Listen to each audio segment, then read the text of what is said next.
The FIVEAA forecast. Stay cool. Service your aircon at Automasters. And keep cool with Cool Now, Pay Later options. A morning shower or two heading for 20, partly cloudy tomorrow 22, sunny on Friday 27 and 28 for Saturday. At the moment 14. More news as it happens on FIVEAA.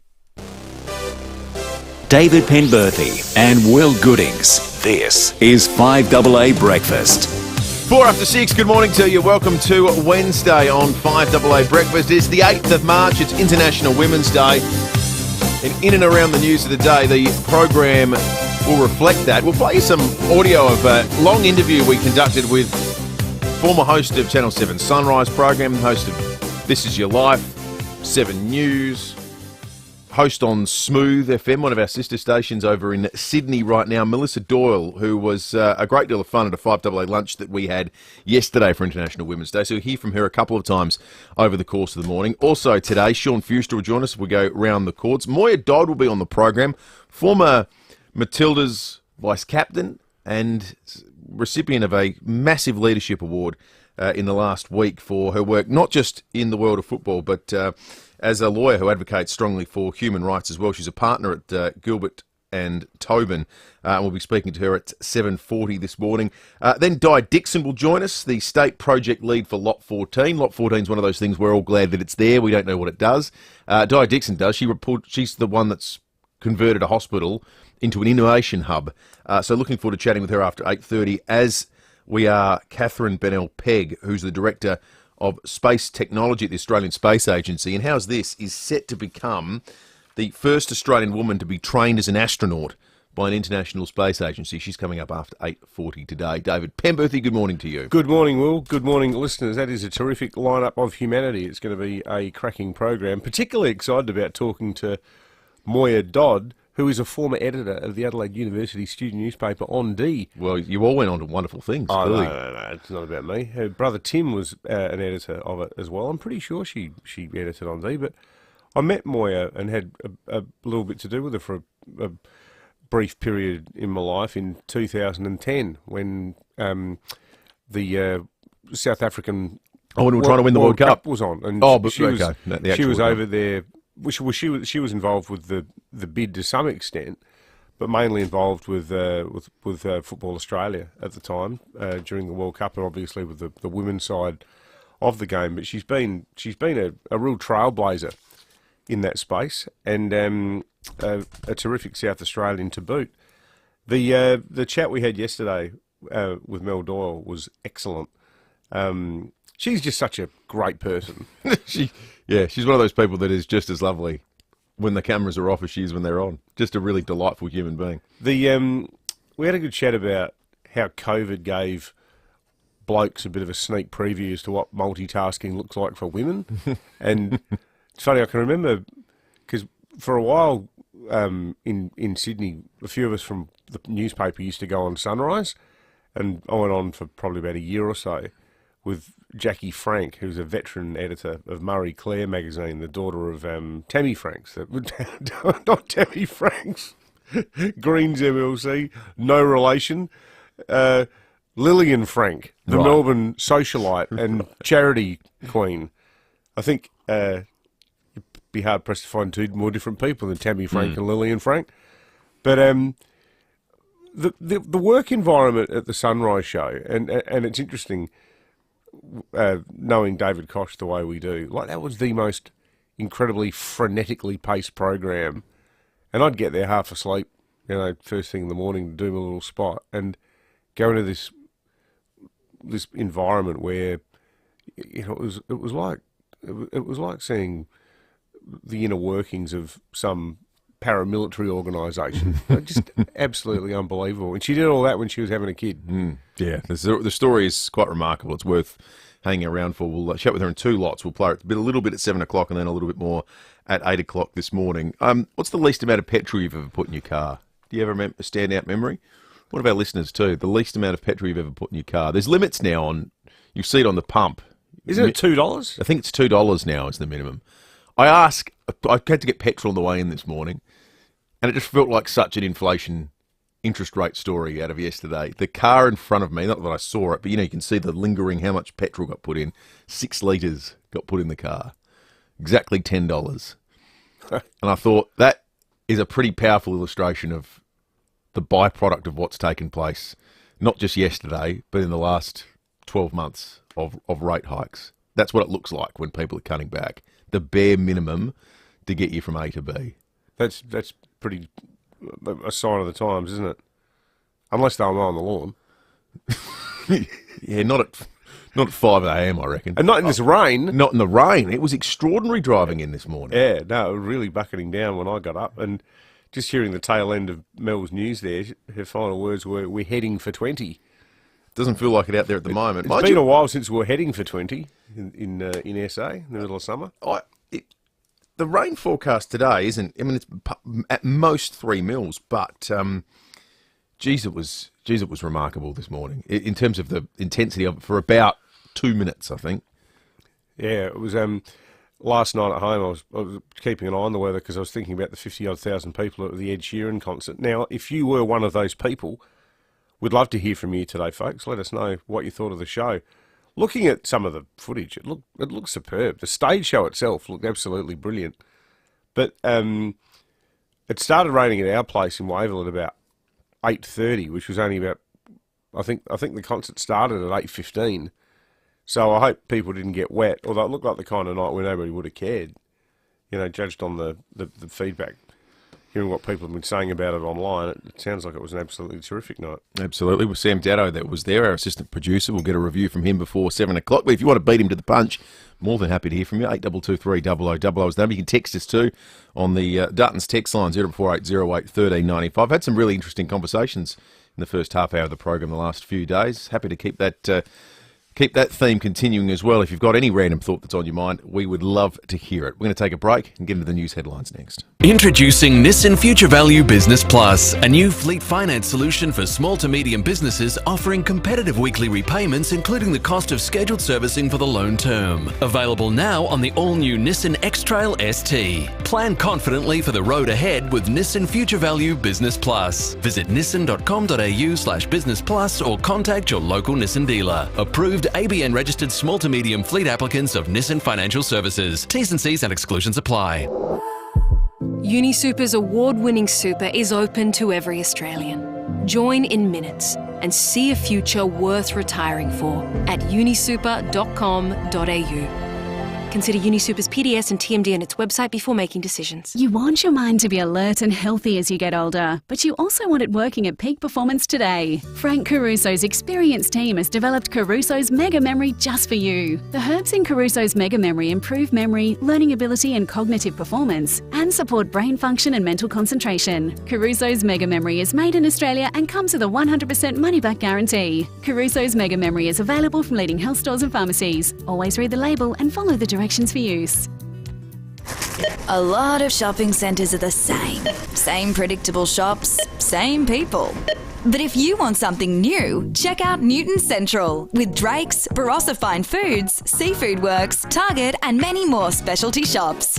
It's the kind of centre where you can get some retail therapy, do the weekly shop, or gather all the fine ingredients you need for an impressive family feast. Want something new in your life? Choose a new local. Choose Newton Central, Gorge Road, Newton. You can't go past the IGA Big Deal Sale for great specials right across the store, like Arnott's Chocolate Tim Tam Biscuits, 165 to 200 gram selected varieties, $2.25 each, half price. Now at your local IGA. Offer ends March 14. Participating stores only. Excludes Foodland. Moving into a retirement village can be a big adjustment, and buying a unit can be prohibitive. So here's an alternative: renting. At Riverbank Village in the heart of Mount Barker, they offer quality rental accommodation for seniors. That's right, rental accommodation. No entry or exit fees and no hidden costs. Just one fortnightly payment, which includes 3 meals daily, weekly linen service, reverse cycle aircon and social club. Secure, safe, friendly and close to shops. To find out more, go to riverbankvillage.com.au or call 8391 0449. 9 News is made in Adelaide for Adelaide. And has been since 1959. I'm Kate Collins. And I'm Brenton Raglas. Join us for 9 News tonight at 6.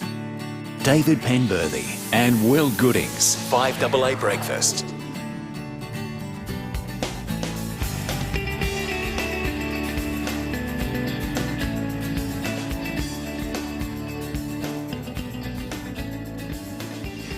14 minutes after 6 news headlines on this Wednesday, the 8th of March. A history-making flight will take off from Melbourne this morning. An all-female crew will operate a commercial airline flight for the first time in Australia.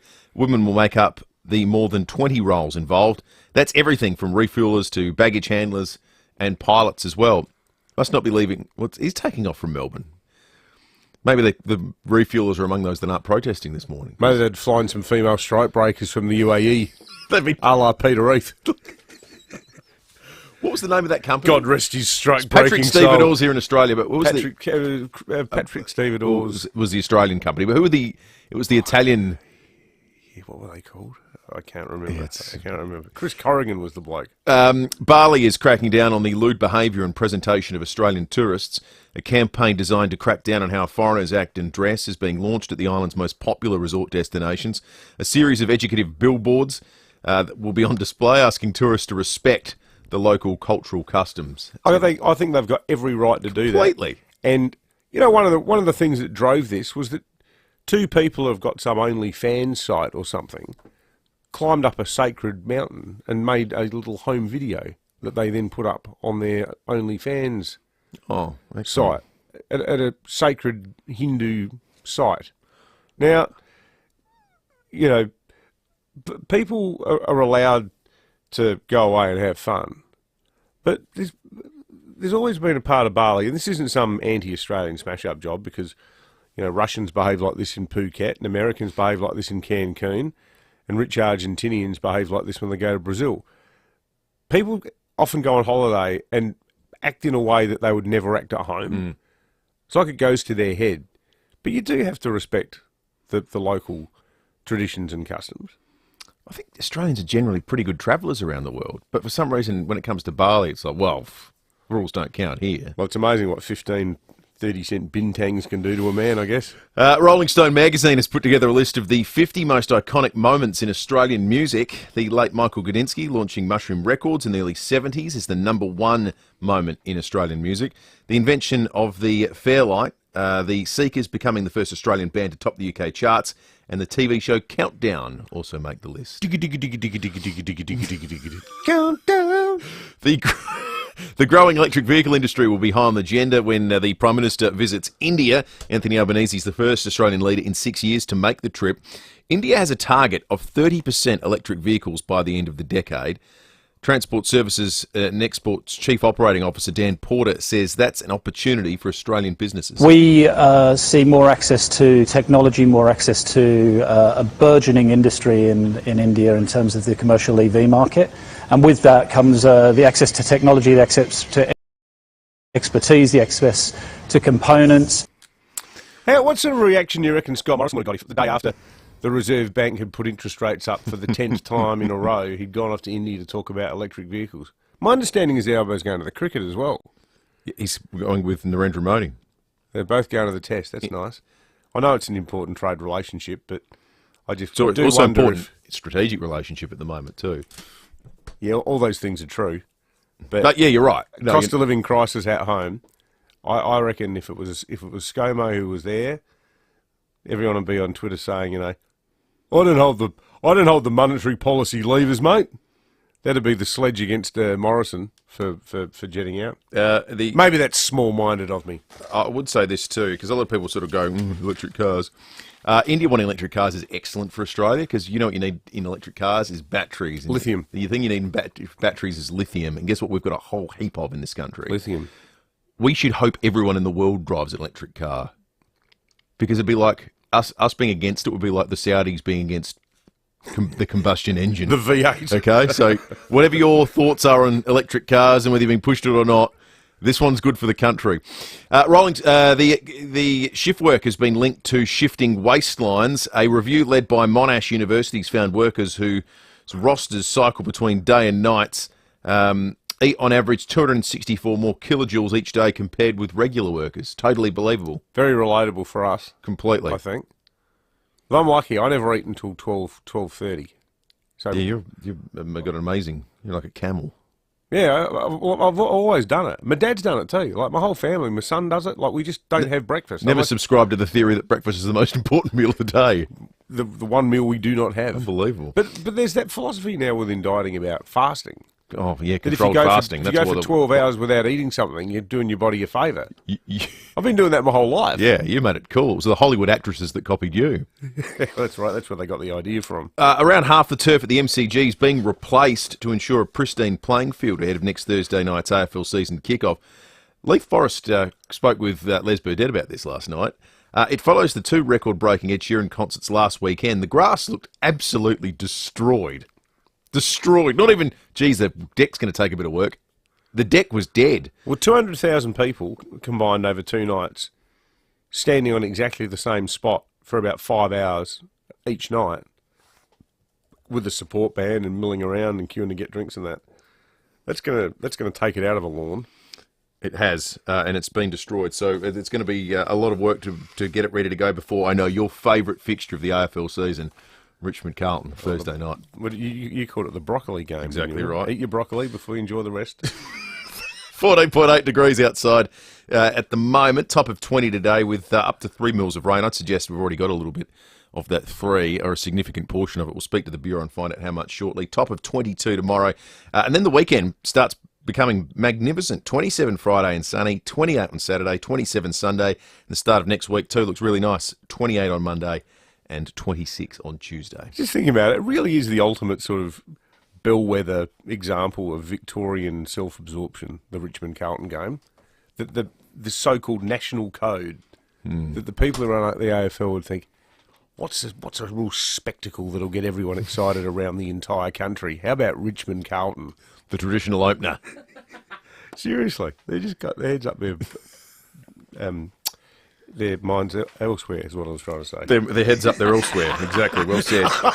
Tom Wren's in the 5AA Breakfast studio with us. Don't miss the 6 BMW bonus draws and the Hospital Research Foundation home lottery deadline midnight Friday. Morning to you, Rennie. Morning, Will. Morning, David. Boys, if you've got a remedy for... I actually feel okay, but the voice is just a little bit raspy this morning. So if lemon and honey, maybe? Yeah, hot water, lemon, honey. It's good. It's good. Beautiful. Or a little bit of mezcal. What's that? Well, it's like tequila, only stronger. So by the time I'm reading 9 o'clock... You'll be reading it in Spanish. When I heard your voice breaking a little bit earlier, Rennie, I thought, usually I'd be suspicious, but it's a Wednesday, and I think that means you're genuinely crook, because otherwise, if it was a Monday, I'd go 4th round of a golf tournament somewhere. Correct. And Rennie's gotten very passionate overnight. But no, this is... And I wasn't even an Ed Sheeran overnight, so that's no excuse. I was thinking of you the other night. I was just absent-mindedly channel surfing on Foxtel, and the Puerto Rican International was on. And I Golf said tournament? I said, I reckon Tom Wren's probably watching this one. I would have been. Probably got a quiet 20 on it. On someone who's just screwed me over. Yeah, that's right. Boys, big game today for the Redbacks. They haven't won a one-day title since 2012. A colleague of yours and someone who I see regularly on the road, great fella, Theodoropoulos, was a part of that side back in 2012. So Ricky Ponting was playing. So do we think Theo's cheering for them to win today or not? That's a really good question. I'm not sure. Probably not. I'm sure he is. I'm sure he is. But a big chance for the Redbacks. They haven't won enough silverware lately, but they've been playing so much better in the last couple of months, and Dizzy Gillespie's done a great job. So, big final today against WA, who admittedly are undefeated and have got an all-star side. I mean, it could play for Australia. They've got Josh Philippi, Darcy Short, Marcus Stoinis, Mitch Marsh. I mean, it is stacked. Jason Berendoff. It is a quality side. But Spencer Johnson, who was on the sports show last night, if he brings his best and can get some early wickets, you never know. So a big opportunity there. And then what about what's going on in India? 4th test tomorrow. They reckon Alex Carey was on the sports show last night, reckons there could be close to 130,000 people there for the first day. Biggest stadium in the world? Ahmedabad, yeah. Which city is it in? Ahmedabad, is it? I'm not sure. No, me neither. Yeah. We'll double check that. But never even heard of that city. It's a huge test match. And look, the Aussies, they can't win the series. I know that, and they can't win the trophy. But if they were to get out of this series with a 2-2 draw, I think you would take that. That would be a pretty good effort. It'd be an unbelievable result. Well, because what's the recent history? What's the last 20 years worth of history of Australia and India? There's that one series win, 2004, which was probably the greatest. Yeah. The greatest. No. That was when Gilchrist, Steve Waugh never. They that he never got there. 2001, they had the chance. Yeah, it was Ponting and Gilchrist because Ponting was injured. But Steve Waugh, remember, was 1-0 up, and then they forced the follow-on. And that's arguably Australia's ever greatest cricket team. Yep. That's in the conversation. That record run, that was 16 in a row. 16 in a row, all that kind of stuff. Beating the Windies in the Windies when the Windies were still good. Yep. So, that being the case, I can't even think that we've tied a series. No, we've battled. We just got belted. The frustrating thing is we could be 2-1 up. The first test we were crap, but the second test we were massively in that. So, yeah, it's a huge opportunity for the Australians tomorrow. I keep talking about it, but we need to pick a day where we do our predictions. I reckon from memory, it was one of you two actually did pretty well with your top 8 predictions last season. I accidentally did well 2 years ago. Yeah, you picked Freo coming back and Brisbane. Freo, I think, but that's like the old principle. If you sit a chimp in front of a typewriter long enough, it'll eventually write a Shakespearean play. Or the broken clock theory, it's right twice. Twice a day. And I reckon, Will, you were pretty good last year. I reckon you had 6 or 7 of the 8. So maybe more. You might have even had close to the perfect 8. But let's do some predictions. Maybe early next week. I've got Paul winning the flag. I don't see how they could not win it. You and Koshy. That's funny. Well, he's on today, isn't he? I think it was his birthday yesterday. Yeah, it was Koshy's birthday yesterday. Ahmedabad. How many people do you reckon live in Ahmedabad, the host of the 4th test? Ahmedabad. Oh. Is that Hyderabad? Is that what Hyderabad used to be known as? When they anglicised all the names, like Bombay became Mumbai. Yeah, I'm going to go 50 million, Will. No, it's actually 9 million, Rennie. But 9. It's north of Mumbai on the western coast. Slightly inland, but you could sort of say the western part of India, Ahmedabad, the home of what's going to be a pretty remarkable spectacle. 130,000 people. If they get that there, that will be Boxing Day test on steroids. Well, why not? And the other thing is, there won't be a lick of alcohol there. Well, I was just going to say, the Indians, and indeed their erstwhile friends and neighbours, the Pakistanis, they are living proof of the maxim that a lot of Australians don't subscribe to. Namely, that you don't need alcohol to have a good time. Yeah. The crowds sound like they're going berserk. They go nuts from ball one. They haven't had any more than a sip of the yogurt-based lassi drink. Yeah. and what is that stuff? The intrigue as well with this test is there's 3 wickets that are being prepared. The Australians don't know which one they're going to produce.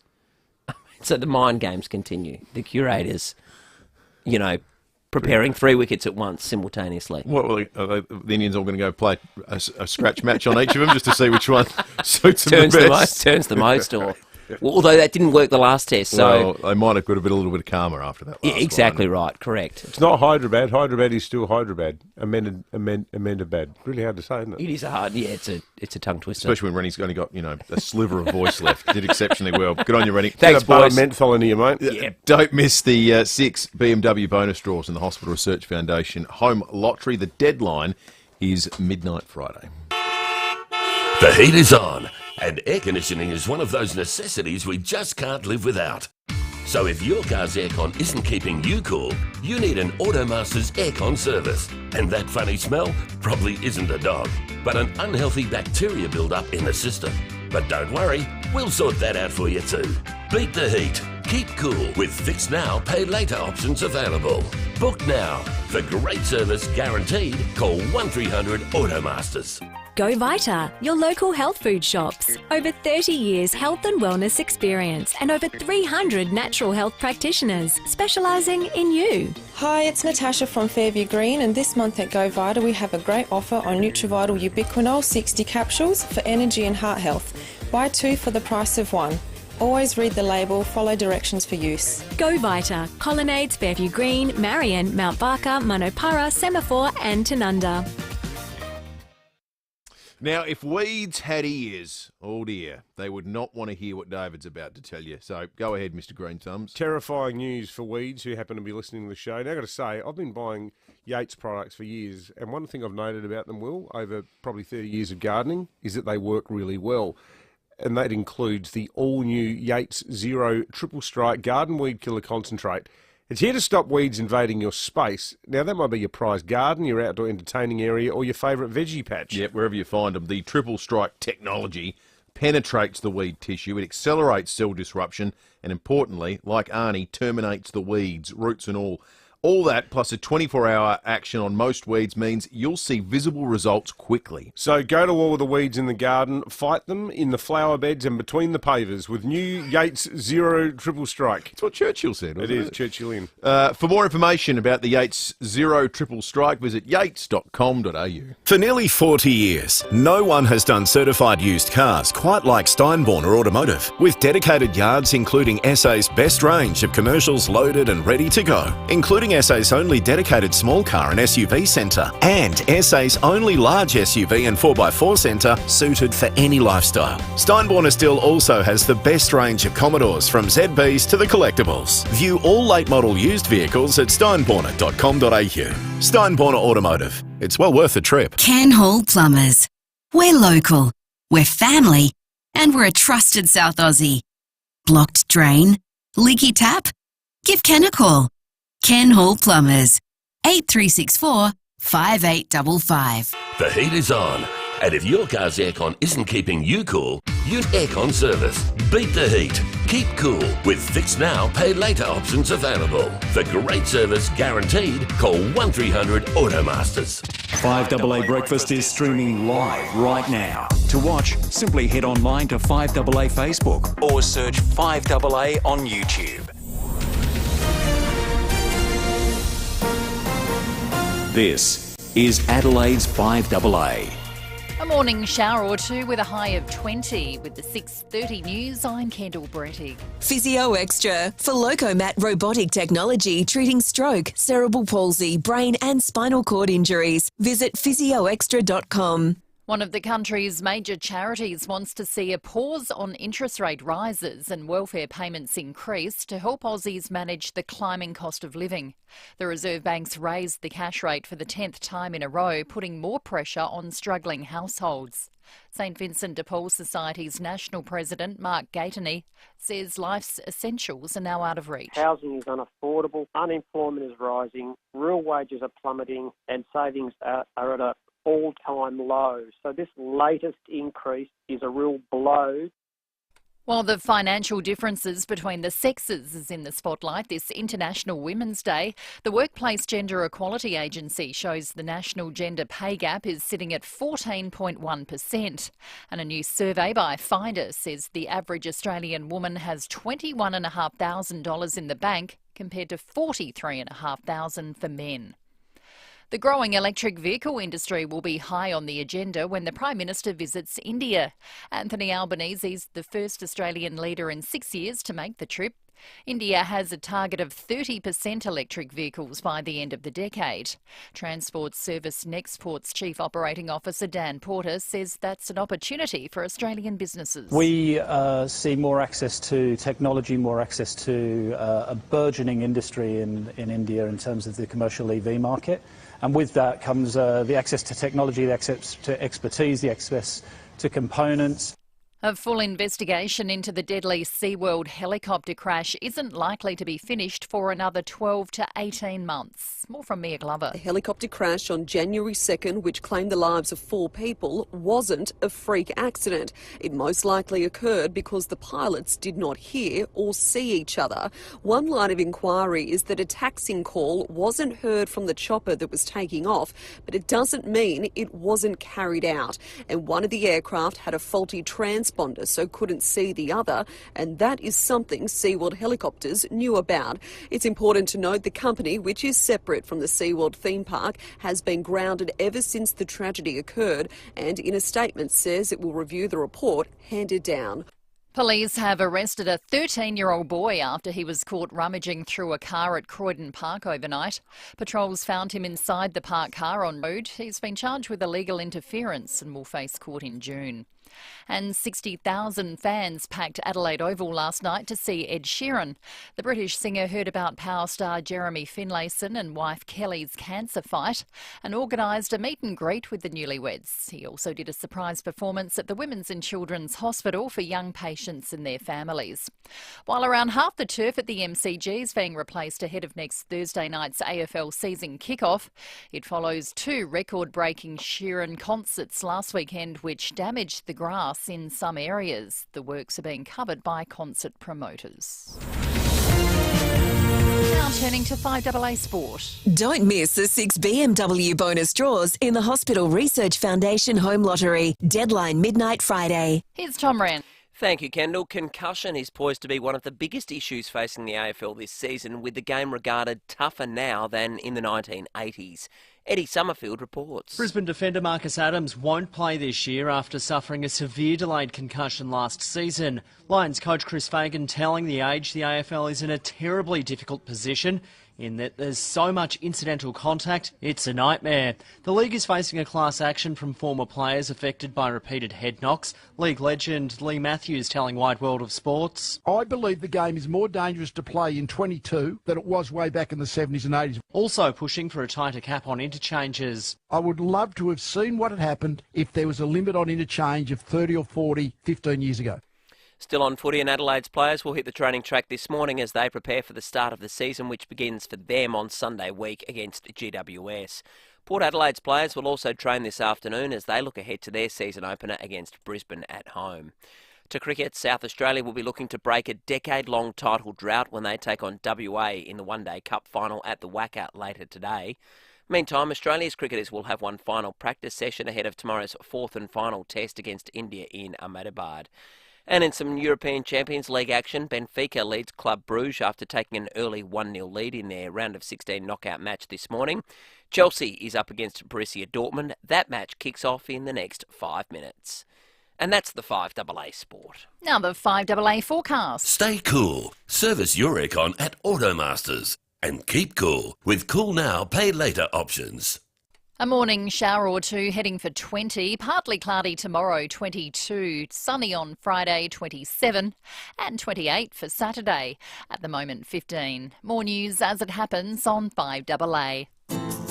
David Penberthy and Will Goodings. 5AA Breakfast.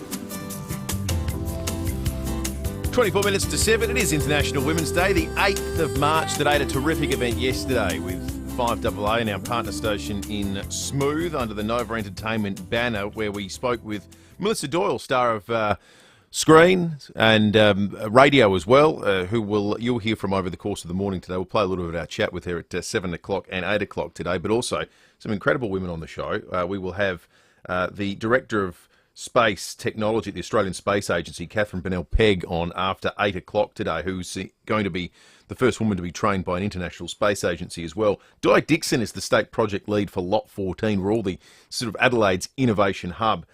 We'll chat with her, and of course too Moya Dodd, who we spoke a little bit about earlier, former Matildas vice captain, who's now doing incredible things in the world of law and human rights as well. We should acknowledge all the wonderful women that contribute to our program as well. We've got Lucy out there, who's the first woman to be the producer of the 5AA Breakfast Show in the history of this program, in this format. We've got Kendall in the newsroom doing wonderful things as well. We've got a wonderful contingent of women that work with us here each and every day on 5AA. Our big boss is of the female persuasion as well, Katie Bridges, who was there yesterday at the excellent lunch with Melissa Doyle. So, and she's just, I'm not saying this because it's, we're not even close to pay review time. That doesn't happen until December. She's a terrific boss and a great person. Yeah, absolutely. And one of the charities we enjoy partnering with the most each and every year on 5AA is Catherine House, and celebrating and supporting the wonderful work they do, helping out the most disadvantaged women in the community. And Jaylee Cooper joins us on 5AA Breakfast. Jaylee, good morning to you. Good morning. Jaylee, as Will said, we do love our association with Catherine House through the Undy Drive and other events, and we know that a lot of our listeners and a lot of advertisers as well get right behind the great work that you do helping women who are on the receiving end of domestic violence. I read your report about the past 12 months of work for Catherine House and saw there's been a 10% increase in the number of women who are getting in touch with you. What are the drivers of that increase, do you think? Look, there's been a 10% increase in the number of women coming to Catherine House, but Dave, there's actually been a 45% increase in the number of women contacting Catherine House for support. Wow. So look, I think the biggest thing that's driving that at the moment, and we can confidently say this, is the lack of social and community housing. And, the lack of rental properties available, I think we're at something like 1% availability when it comes to, to rentals.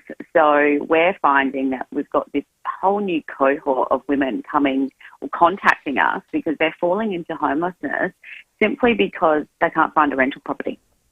Do you find that Catherine House then, Jaylee, is subject to sort of a pincer movement? Where on one side you've got increased demand, but on the other you've got increased costs, and probably, I'm imagining, it's probably a little bit more difficult to squeeze out some generous donations from the people in South Australia that you typically could, because they too are suffering. Yeah, absolutely. It's a double-edged sword. I mean, as we've heard yesterday, it's another rate rise. So, it's sort of, for the clients, it is. It's potentially, increasing the demand of people that need our services.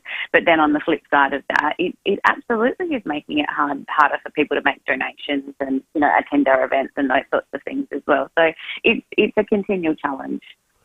Do you think, too, that with things like rates, I mean, is that something that drives pressure on relationships? I mean, it's almost banal to say, but, financial problems are at the centre of tension in relationships. And if you've got men who are ill-equipped to deal with that pressure and go down the wrong path of violence, then you're going to end up with more calls, aren't you? Yeah, absolutely. And we saw the pressures that COVID put on family and domestic violence as well, and how that led through to homelessness. So I think this is sadly, another pressure that people and women, particularly in these situations, have in their lives that can then lead them to contacting us with the, hey, what can I do? And I think that's why we've had that 45% increase in calls to our intake service, because women are either very, very close to falling into homelessness, so they're calling for support and, perhaps advice, what's my next step? Or this is the situation, I'm sleeping in my car because, I don't have anywhere to go. Mm. Hey, Jaylee, to end on a brighter note, hopefully we're going to be partnering up again for the Undie Drive again later in the year, because we do love it. Yeah, absolutely. We're super excited. It's one of our favourite times of the year. So, and this year is Catherine House's 35th anniversary. I'm not sure if you guys are aware, so it's a really significant year for us. So let's hope we bring it home for the Undie Drive again. 100%. No, it's going to be great. Good on you, Jaylee. Jaylee Cooper from Catherine House there. I've been thinking about dares that we do for the Undie Drive, and one, I mean, I'm still reeling from the evil bastards that I work with coming up with the cheery idea that on a 6-degree day I had to run in my board shorts into the briny down at Henley Beach and have the entire humiliating and bracing process filmed by Sam Daddo. Now, 15 years since Wang Wang and Fooney were here, Will.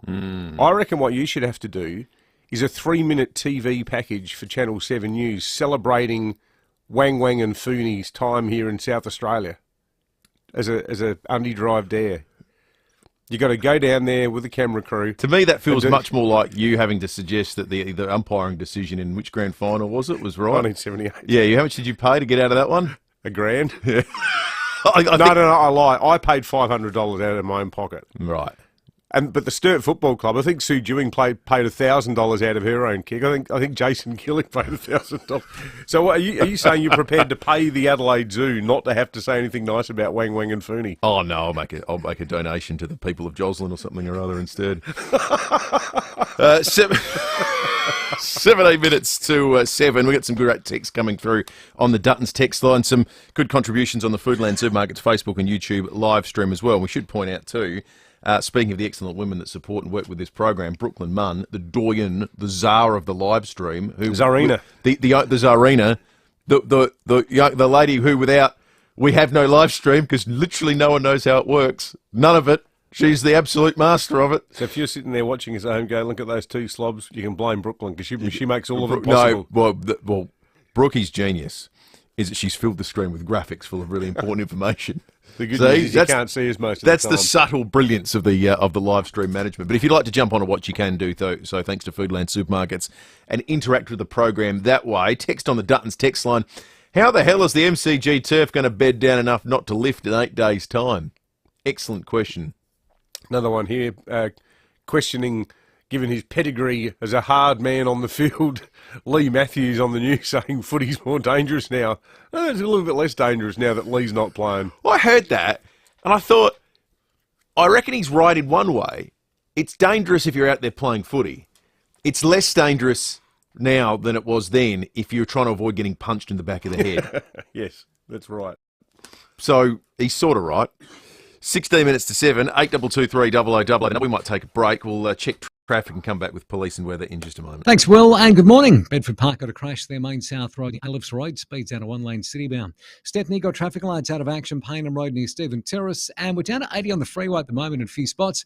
It's due to overnight weather conditions, so take it easy if you're heading in that way. Cameras this morning, Glengyle Terrace, Glandore, and Jetty Road at Larks Bay. Red Roosters $2.50 snack subs, each with succulent chicken, crisp lettuce, and your choice of sauce packed into a sub. The Roosters call and get it where you can, while you can, available all day. Adelaide's most accurate traffic on 5AA. Introducing Nissan Future Value Business Plus, a new fleet finance solution for small to medium businesses offering competitive weekly repayments including the cost of scheduled servicing for the loan term. Available now on the all-new Nissan X-Trail ST. Plan confidently for the road ahead with Nissan Future Value Business Plus. Visit nissan.com.au/business plus or contact your local Nissan dealer. Approved ABN registered small to medium fleet applicants of Nissan Financial Services. T's and C's and exclusions apply. Do you want to improve your memory, concentration and learning ability? There's a one-a-day formula called Caruso's Mega Memory, which contains the herbs Brahmi and Ginkgo biloba. Brahmi improves memory, learning and supports mental concentration and clarity. Ginkgo supports healthy blood circulation, brain function and brain performance. Caruso's Mega Memory is made in Australia and comes with a 100% money-back guarantee. Try Caruso's Mega Memory, available from leading health stores and pharmacies. Always read the label and follow the directions for use. Specsavers believe everyone deserves the latest high-tech hearing aids at everyday low prices. Now more than ever, no one needs to pay more than they should for hearing aids. You'll find qualified and accredited audiology professionals in almost 300 stores across the country. Start your hearing journey with Specsavers and know what the costs are. With their upfront prices, you won't be charged extra for your preferred fitting, style or colour. Specsavers' mission is to provide hearing care that's fair for all, and that's why this Hearing Awareness Week they're making some noise. Because everyday low prices on the latest high-tech hearing aids doesn't mean you compromise on quality or expert care. To book a hearing appointment or to find out more, visit specsavers.com.au/hearing. T's and C's apply. Thanks to FIVEAA, you could win one of 10 Value What Matters $5,000 gift cards. To enter, just purchase an eligible new FIVEAA comprehensive car or home insurance policy. That's FIVEAA value. Call today on 13 50 50 or go online. FIVEAA is an authorised representative of AAI Limited, the product issuer. Read the PDS before buying insurance. TMD available. Call for a copy. Competition ends 31st of March 2023. Full T&Cs at apia.com.au/win. SA permit number T22/1718. In tough times, it's the simple things that make a big difference. Like $17 schnitzel days at the Albion Birkenhead Tavern, Excelsior and the Lighthouse Wharf. We know the humble schnitty can't fix all our problems, but we do know it'll put a smile on your dial. $17 schnitties Mondays, Tuesdays and Wednesdays at the Albion Birkenhead Tavern, Excelsior and the Lighthouse Wharf. Making the world a better place. One schnitty at a time. Got to start somewhere. You just know it's a Barreau Hotel. 9 News is made in Adelaide for Adelaide. And has been since 1959. I'm Kate Collins. And I'm Brenton Raglas. Join us for 9 News tonight at 6. David Penberthy and Will Goodings. This is 5AA Breakfast. 12 to 7. Let's turn our attention to the weather. If you're up at around 5:30 this morning, you got pelted with rain all of a sudden. Vince Rowland, senior forecaster at the Bureau, joins us. Vince, how much of the 3 odd mils that have been forecast do you expect we've already had? Yeah, look, most of it. We've had, I think things are certainly easing off. Looking at the radar, there's still a little bit of shower activity around, but not looking that bad as we head into the rest of the morning. So we've had some reasonable falls around, but a bit hit and miss around the metro, so ranging from about 8 millimetres around Brighton and Marion, but looking at the northern suburbs, we've only had like 0.6 at Parafield. So yeah, some places have got quite a bit. others not so much. But the majority of the falls have been up in the Mount Lofty ranges, where around Mount Lofty Crapers we've had up to about 19 millimetres, so certainly some good rainfall up there. But as I said, in a bit of an easing trend now, so not too much more on the radar, but I think we'll still get the odd shower around for the rest of the morning, maybe into the early afternoon as well. But as we progress through the afternoon, we are expecting those showers to clear out, and most of the afternoon should be relatively fine, but certainly remaining pretty cool today. So we're only going for a top of 20 in the cities, currently sitting just under 16 degrees, so another cool one today. But things do warm up a little bit tomorrow, going for a top of 22 degrees. Look, there is still a very slight chance you could see a shower just developing about the hills and southern suburbs in the late morning, but just a slight risk of that. So most of the day is looking pretty good tomorrow. But then as we head towards the weekend, conditions certainly improving. So we've got a beautiful day on Friday, 27 degrees and sunny, and a weekend looking pretty good for the long weekend as well. So we've got 28 on Saturday, 27 for Sunday, 28 again on Monday, and then 26 for Tuesday. So great weekend to get out and about. Beautiful. Lovely set of numbers there. Good on you, Vince. Okay, thank you. Vince Rowland, Senior Forecaster at the Weather Bureau. Let's head to SafePol. Senior Constable Dave Muir's on the line. Dave, you've got an update on the fatal crash that took place yesterday. Yeah, this was around 8 o'clock yesterday morning. We were called to Buse Road at Alford after two Mitsubishi Utilities crashed. Now, sadly, the driver of one of those utes was a man aged 74 from Kadina, died at the scene. The second driver was a 31-year-old man from Willamolka. He was taken to Wallaroo Hospital with some non-life-threatening injuries. Following treatment, he was arrested and has now been charged with caused death by dangerous driving. He's been bailed to appear in the Kadina Magistrates Court later in May. Dave, also a teenager's been arrested after being caught rifling through a car in Croydon Park. Yeah, this was just before 2 a.m. We actually got a call initially to say that there was some male in dark clothing actually walking along the north-south motorway. Now, as police were making their way to that location, remember the public reported a male in dark clothing appearing to be searching through the interior of a parked car on Regency Road near South Road. When they arrived, they located the teen inside a Daewoo sedan and arrested him. So that 13-year-old from Somerton Park, he was charged with legal interference, and he's been bailed to front the Port Adelaide Youth Court later in June. Also, Dave, there's been a serious crash at Christie's Beach. Yeah, this, again, just before 1 a.m, we got a call to Gilbert Road after a crash. When we arrived, we located a silver Holden sedan. It actually mounted the curb and crashed into a Stobie pole. Now, the passenger, a 25-year-old woman from Christie's Beach, was taken to the Royal Adelaide Hospital with life-threatening injuries, while the driver, a 24-year-old man from Seaford Heights, was uninjured. Now, investigations into the circumstances surrounding this crash are ongoing. We are asking anyone who may have witnessed the crash or has any information at all that could assist police, give us a call at Crime Stoppers on that number, 1800 333 000. Good on you, Dave. Thanks for that. Thanks. 8 minutes to 7. Sam Daddo's wandered into the studio. He's done well this morning with a smile on his face, considering he's coming off the back of, 3 hours sleep?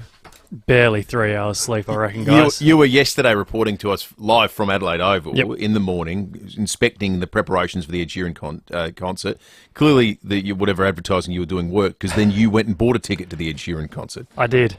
Yesterday, it was good, but yesterday, I remember I was annoying you guys at our lunch with Mel Doyle. I went around the room, should I go, should I go?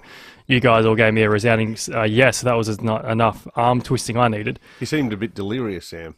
Oh, yeah, it's a bit of a struggle this morning. Never go to sleep and do to a man. So, $180 ticket, rocked up, a lot of people around. I've been to Adelaide Oval plenty of times with 50,000 for a sporting event. I reckon Adelaide Oval was a bit pushed to its limits last night. 60,000 there for Ed Sheeran. We heard yesterday, he flew in at 3 p.m, went straight to the Women's and Children's Hospital. Great. Did a bit of performance there, rocked up to the Oval. On stage at 8:15, he went for 2 hours and 5 minutes, 23 songs, and this is the most unbelievable thing I've experienced. I've never been to a concert where someone loops everything live, no backing tracks. He harmonises with himself. The band was only on stage for maybe 4 or 5 songs out of the 23. The rest is just him and his guitar, a keyboard, and a microphone. That is it. And he builds up, and it adds to the tension of the songs because you're building the layers of the song. So instead of just getting straight into whatever you're doing, it takes about a minute to get into it, and then the crowd pick up, oh, it's that one, right, okay, we're getting there, and he just goes off. And I went to Harry Styles last week in Melbourne, and I was telling you guys off the back of that, in a nicer way, I felt a bit shortchanged.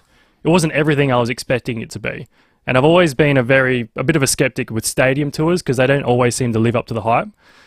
It's hard for one guy to do it. Last night lived up to the hype. Seriously? I think that was one of the best concerts, especially in a stadium I've ever seen. I've seen Queen, I've seen Killers, I've seen Harry Styles, I've seen a number of acts in a stadium arena. And the way he just, 32-year-old with a guitar, 60,000 people doing whatever he wanted. It's unbelievable. Will, I got a bit of him last night. And one of the things with acts, they're always trying to get people involved with the songs. They always encourage people to sing along. He doesn't really need too much encouraging. People just sing along. This is a bit of thinking out loud last night.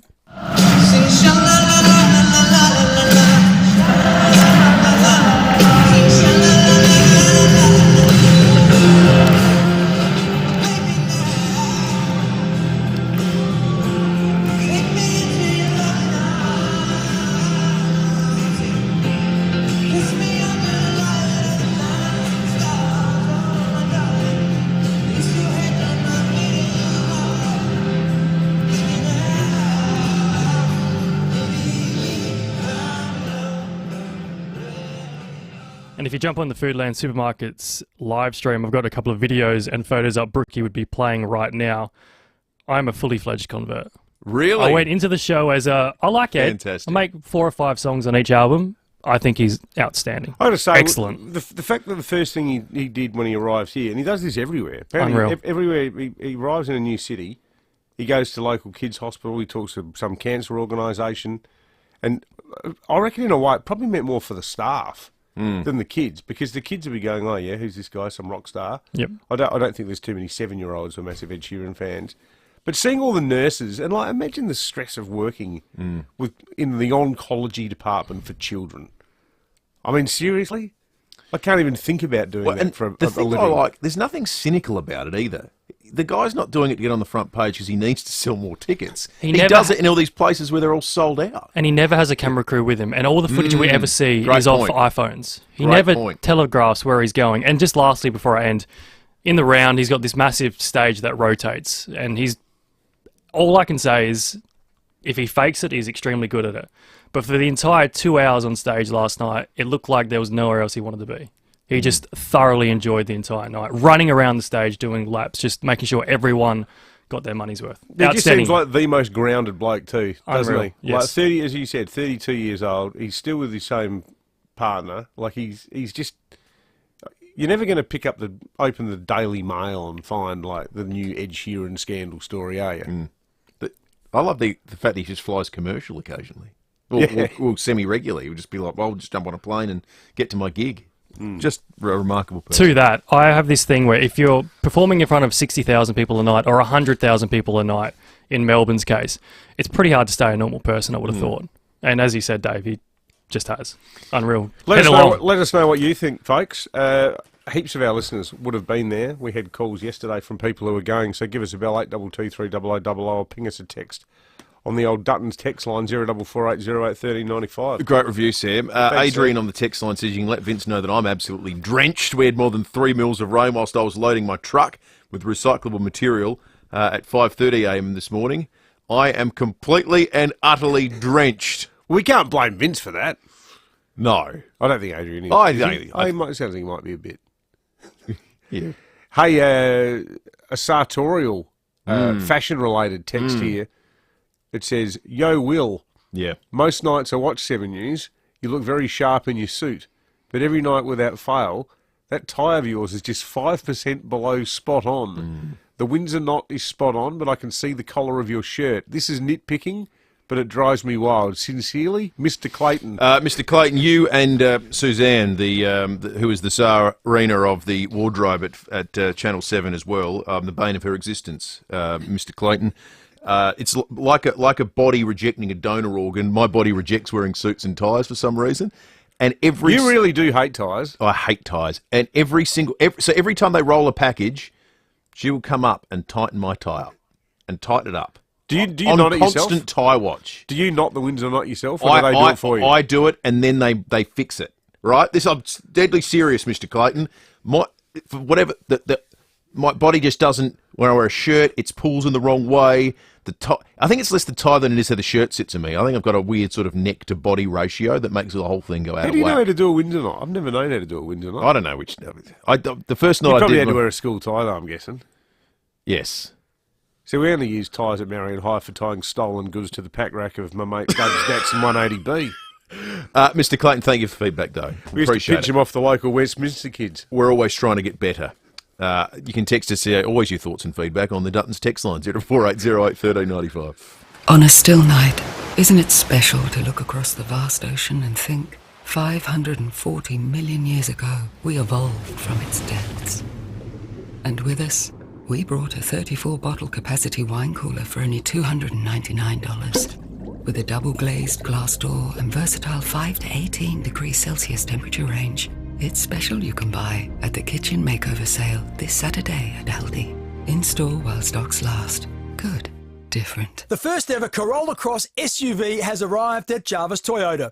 Legendary reliability and versatile functionality, it's made to help you move through life with ease.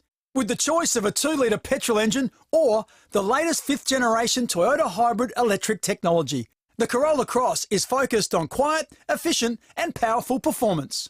Jarvis Toyota, South Road, Clovelly Park, proudly celebrating 21 years of great deals.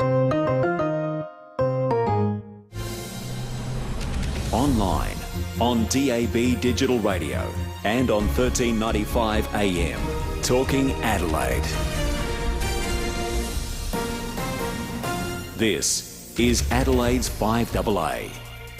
A morning shower or 2 and 20 with the 7 o'clock news. I'm Kendall Brettig. Try Locomat robotic gait training technology for neurological issues at Physio Extra. Visit physioextra.com. Trade, education and technology will dominate talks when the Prime Minister touches down in India today. More from Zach De Silva. Anthony Albanese will become the first Prime Minister in 6 years to visit India. He'll sit down for talks with his counterpart Narendra Modi, where building trade deals will be high on the agenda. India is Australia's 4th largest export market and 2nd largest when it comes to education. Talks will also cover clean energy. The Prime Minister says Australian businesses produce the technology which can help India hit its goal of 50% renewables by the end of the decade. Business groups are urging the Reserve Bank to pause interest rate hikes as small businesses feel the pinch. The Australian Chamber of Commerce and Industry says enough is enough after the RBA raised the cash rate for a record 10th consecutive time. Chief Executive Andrew McKellar argues more data must be collected before the rates lifted any higher. We would say that really probably enough is enough for the time being. It's time for the Reserve Bank to pause and take stock before it contemplates any further move on interest rates in the months ahead. Police are investigating a serious crash at Christie's Beach overnight. Senior Constable Dave Muir says it happened on Gilbert Road just before 1. Holden sedan had actually mounted the curb and crashed into a Stobie pole. Now, the passenger, a 25-year-old woman from Christie's Beach, was taken to the Royal Adelaide Hospital with life-threatening injuries, while the driver, a 24-year-old man from Seaford Heights, was uninjured. Qantas is downplaying concerns about potential delays today as workers at a refuelling company go on strike at Melbourne Airport. TWU members at Revette are taking part in a 24-hour stop work over pay and conditions. Qantas is its major client. However, the carrier says it's put safeguards in place to ensure there'll be no material impact on its flights. It's been 9 years since MH370 disappeared. Brian Wilson reports. It was on a flight from Kuala Lumpur to Beijing 9 years ago that a Malaysian Airlines Boeing 777 made a routine call to air traffic controllers. Malaysian 370, contact Ho Chi Minh 120.9. Good night. Good night, Malaysian 370. It was the last contact with the aircraft. It had taken another 4 hours for authorities to admit that one of the world's most sophisticated passenger jets was missing. MH370, with 239 people, including 6 Australians, is believed to have been deliberately ditched in the remote southern Indian Ocean off the Western Australian coast. As families continue to mourn their loved ones, calls remain for reports and other data to be released and for the aircraft's final resting place to be found. Brian Wilson, 9 News. Bali is cracking down on the lewd behaviour and presentation of Australian tourists. A campaign focused on how foreigners act and dress is being launched at the island's most popular resorts. A series of billboards will be on display asking tourists to respect the local cultural customs. And Adelaide was alive with the sound of Ed Sheeran last night, the British singer performing at Adelaide Oval for 60,000 fans. Earlier he performed a smaller gig at the Women's and Children's Hospital. Now turning to 5AA Sport. Don't miss the 6 BMW bonus draws in the Hospital Research Foundation Home Lottery. Deadline midnight Friday. Here's Tom Wren. Thank you, Kendall. There's reports Adelaide Oval will have its test for next summer held in late January against the West Indies, despite arguing the case to host the New Year's fixture. But it's likely Adelaide will then get more December fixtures moving forward, as has been the case many times in the past. Meantime, Western Australia will host South Australia today in the One Day Cup final at the WACA. The Redbacks will be heavy underdogs against a star-studded Warriors side that is close to full strength and is undefeated this season. WA quick Andrew Tyre says it's hard when players have to make way for returning teammates, but it's something that has to be done. We've got our game plan, we play it. Everyone in our squad knows it and plays their role, and it is just one of those things that we have that depth that whenever we have guys missing and out with injury or selection, that we've got the guys to come in and do the job and play their role. So it's just one of those things that we do, get on a roll, and yeah, it's going to be very hard to stop us. Let's go to golf, and Rory McIlroy concedes the LIV Tour has forced the PGA Tour to change. The emergence of LIV, or the emergence of a competitor to the PGA Tour, has benefited everyone that plays elite professional golf. I think this has caused a ton of innovation at the PGA Tour, and what was quite an antiquated system is being revamped. Now, the Players' Championship defending champion and LIV golfer Cameron Smith is banned from the tournament, which is teeing off Thursday night our time. There are 7 other Aussies who will be competing, including former winners Jason Day and Adam Scott. And, of course, we've got the LIV Tour here in Adelaide next month at Grange. And a good start for South Aussie Thanasi Kokkinakis in his qualifier for the upcoming Indian Wells tournament, taking the first set against Italian Matteo Arnaldi 6-4. And that's the 5AA Sport. Now checking 5AA traffic. Toyota Genuine Service ensures your Toyota vehicle receives expert care and attention from Toyota trained technicians. Good morning. At Bedford Park, got a crash, Main South Road near Ailofts Road, down to one-lane citybound. Stepney, traffic lights out of action, Paynham Road near Stephen Terrace, while on the freeway we're down 80 k's due to overnight conditions, wet and slippery in a few spots too. Busy right now, South Road at Karratha Park with cameras this morning, Semaphore Road, Birkenhead and Sturt Road at Brighton. At Specsavers, get 20% off ultra-clear, super clean polarised lenses and more with any frame purchased. Offer ends May 24. Conditions apply. Should have gone to Specsavers. Adelaide's most accurate traffic on 5AA. Stay cool. Service your aircon at Automasters. And keep cool with Cool Now, Pay Later options. A morning shower or two heading for 20, partly cloudy on Thursday 22, sunny for Friday 27 and 28 for Saturday. At the moment 16. More news as it happens on 5AA. Fancy a wine? You'll find a huge hand-picked selection at your local independent SA family liquor store, FIVEAA. Or if you fancy a beer, you'll find the very best local, imported and craft beer at FIVEAA too. But if you fancy spirits, you'll find whiskies, gins and liquors for all tastes at FIVEAA. And you'll find friendly service and advice too. Whatever you fancy, you'll find it at FIVEAA, your local independent SA family liquor stores for over 45 years. It's BMW bonus time. The Hospital Research Foundation Home Lottery is giving 6 lucky ticket holders the chance to win a brand new BMW X1 just for getting in early. You'll be the envy of all your friends. So, what are you waiting for? Join the fight and get your home lottery tickets by midnight Friday. To see full lottery details and get your tickets, visit homelottery.com.au today. Licence M14311. 5AA Breakfast is streaming live right now. To watch, simply head online to 5AA Facebook or search 5AA on YouTube.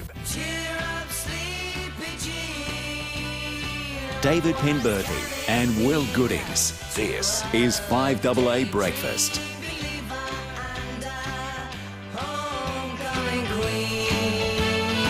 7:08. Good morning to you if you're joining us for the first time on this Wednesday, the 8th of March, International Women's Day. We've got a lineup of high-achieving, high-powerful and incredible South Australian women for you this morning. Moya Dodd coming up after 7:30 today. She'll follow Sean Fuston. We go around the courts. Former Matildas captain, doing incredible things in the world of law, human rights, been an advocate, fought FIFA, done a whole heap of really interesting stuff. Just got named the Excellence in Women's Leadership South Australia Award winner. We'll also be chatting with Di Dixon, who's the state project lead for Lot 14, the home of innovation in this part of the country. And then Catherine Pegg will join us, the director of space technology at the agency, which is just down there at Lot 14, but also set to be Australia's first woman trained by an international space agency. You think about the future of South Australia as we emerge from our Tom Playford past of heavy manufacturing. Space, high-tech, advanced manufacturing, all of those things are pivotal to us changing our state, changing our economy, creating new jobs. And it's amazing that we've got women like Di and Catherine who are right there at the coalface leading the charge. There's a situation that the Transport and Infrastructure Department are just alerting people to in the last few moments. Greenhill Road for westbound is down to one lane due to urgent sewer works. That's approaching Fullerton Road. Drivers are advised to seek an alternative route. And to keep their window shut.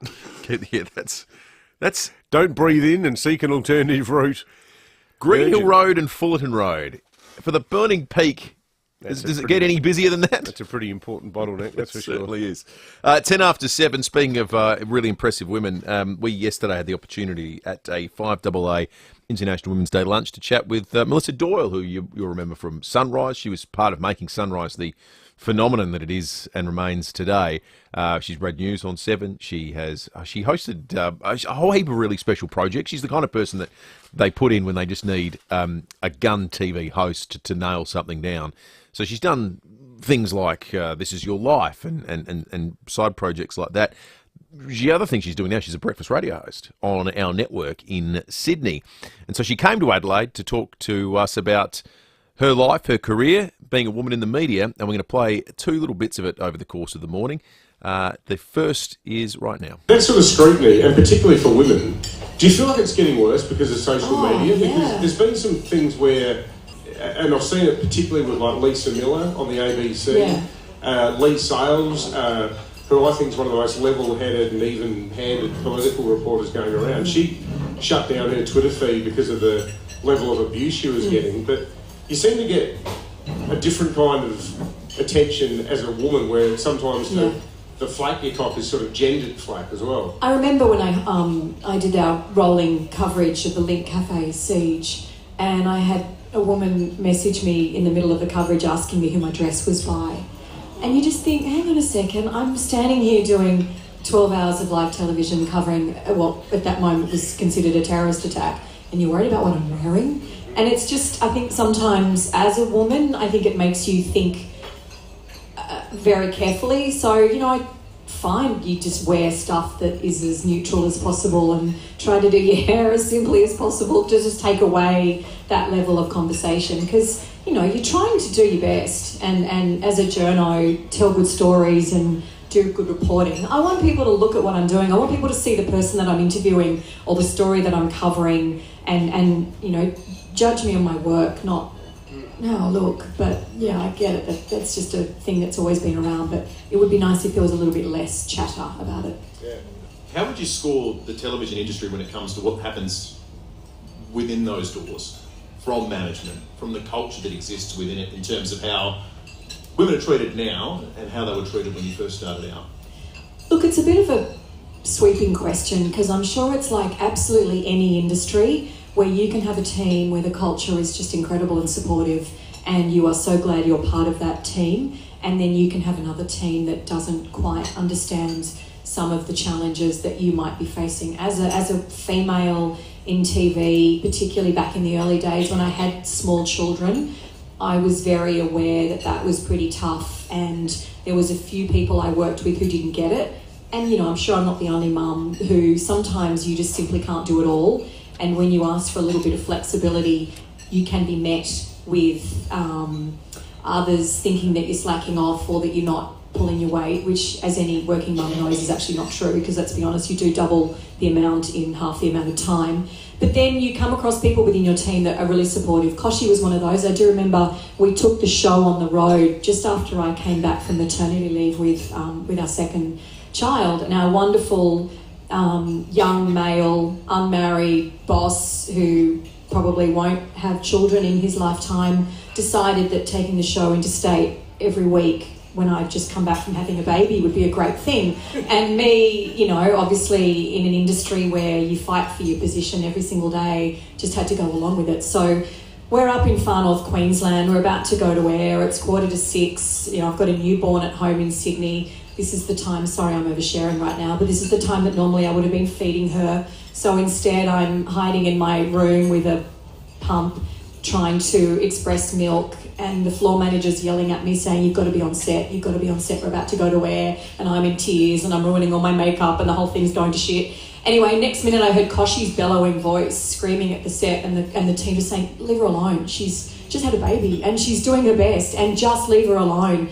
And it was that moment where I realised, you know, obviously he knew better than anyone as a father of 4, and we're really close and amazing close-knit team, but knowing that someone had your back and someone got it. And so I think for me, as a female in my industry going forward, having had children, anytime I ever see a woman, and I think now we're much more aware of it with dads as well, of, you know what, we need that support of one another, we need that flexibility. Yes, it ebbs and flows. There are days where simply you can't do it all, or you ask to be excused from something because there's a ballet concert, and let's be honest, that's the most important thing happening in the world right now in your kids' eyes. So, you know, I think just having that supportive teamwork, no matter what industry you're in, and whether it comes from men or women, is actually immaterial. I think the fact that you guys are interviewing me today for International Women's Day says so much. Sorry, I'm rambling and talking a lot and going down rabbit holes. I have a really bad habit of that.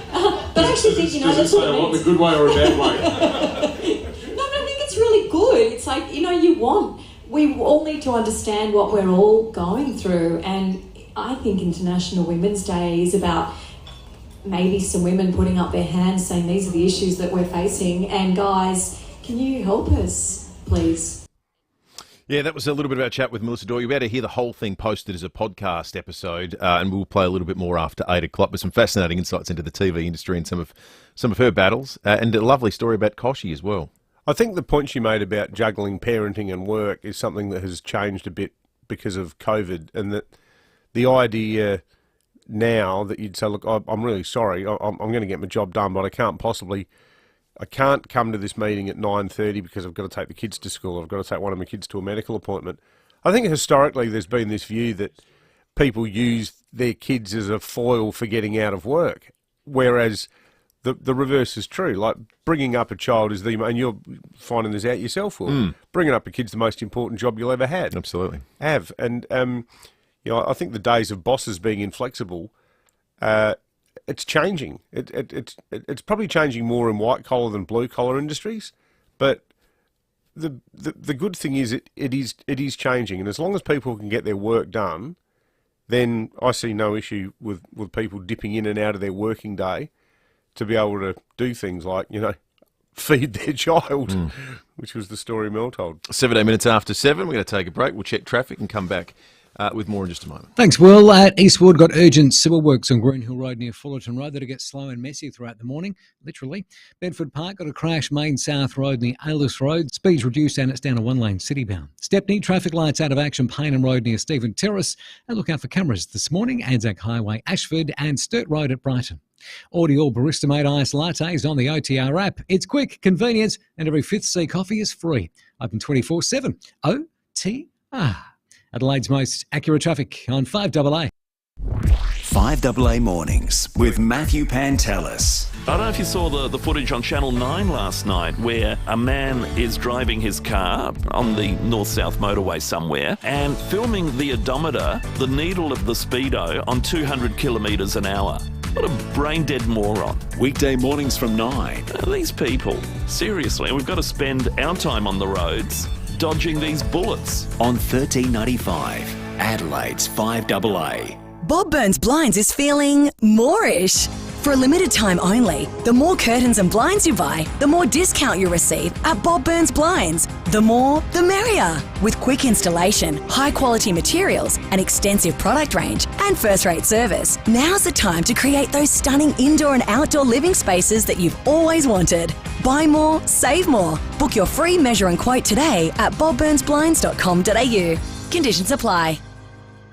For nearly 40 years, no one has done certified used cars quite like Steinborner Automotive, with dedicated yards including SA's best range of commercials loaded and ready to go, including SA's only dedicated small car and SUV centre, and SA's only large SUV and 4x4 centre suited for any lifestyle. Steinborner still also has the best range of Commodores, from ZBs to the collectibles. View all late model used vehicles at steinborner.com.au. Steinborner Automotive. It's well worth the trip. What's on your bucket list? Skydiving? Swimming with dolphins? Hot air ballooning? Before you plan a bucket list, plan your will with Donlan Lawyers. A will, power of attorney and advanced care directive speak for you when you can't. It means you and your loved ones will be taken care of. Visit donlanlawyers.com. Put it on your bucket list.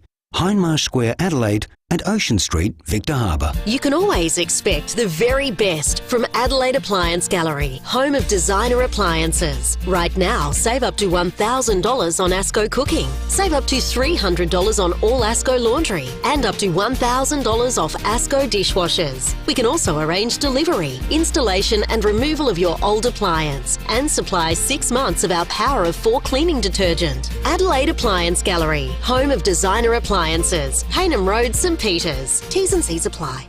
Right now, we need a saviour. A mortgage saviour. And very recently, one 5AA listener rang Vince at Mortgage Saviour for his help.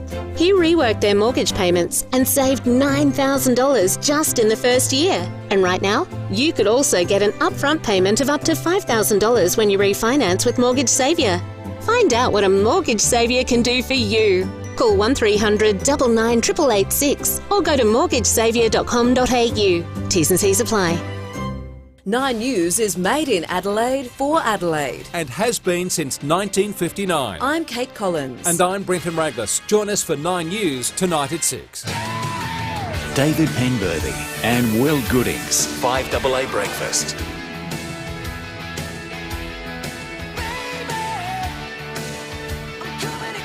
21 to 7. There's so much going on in Adelaide at the moment.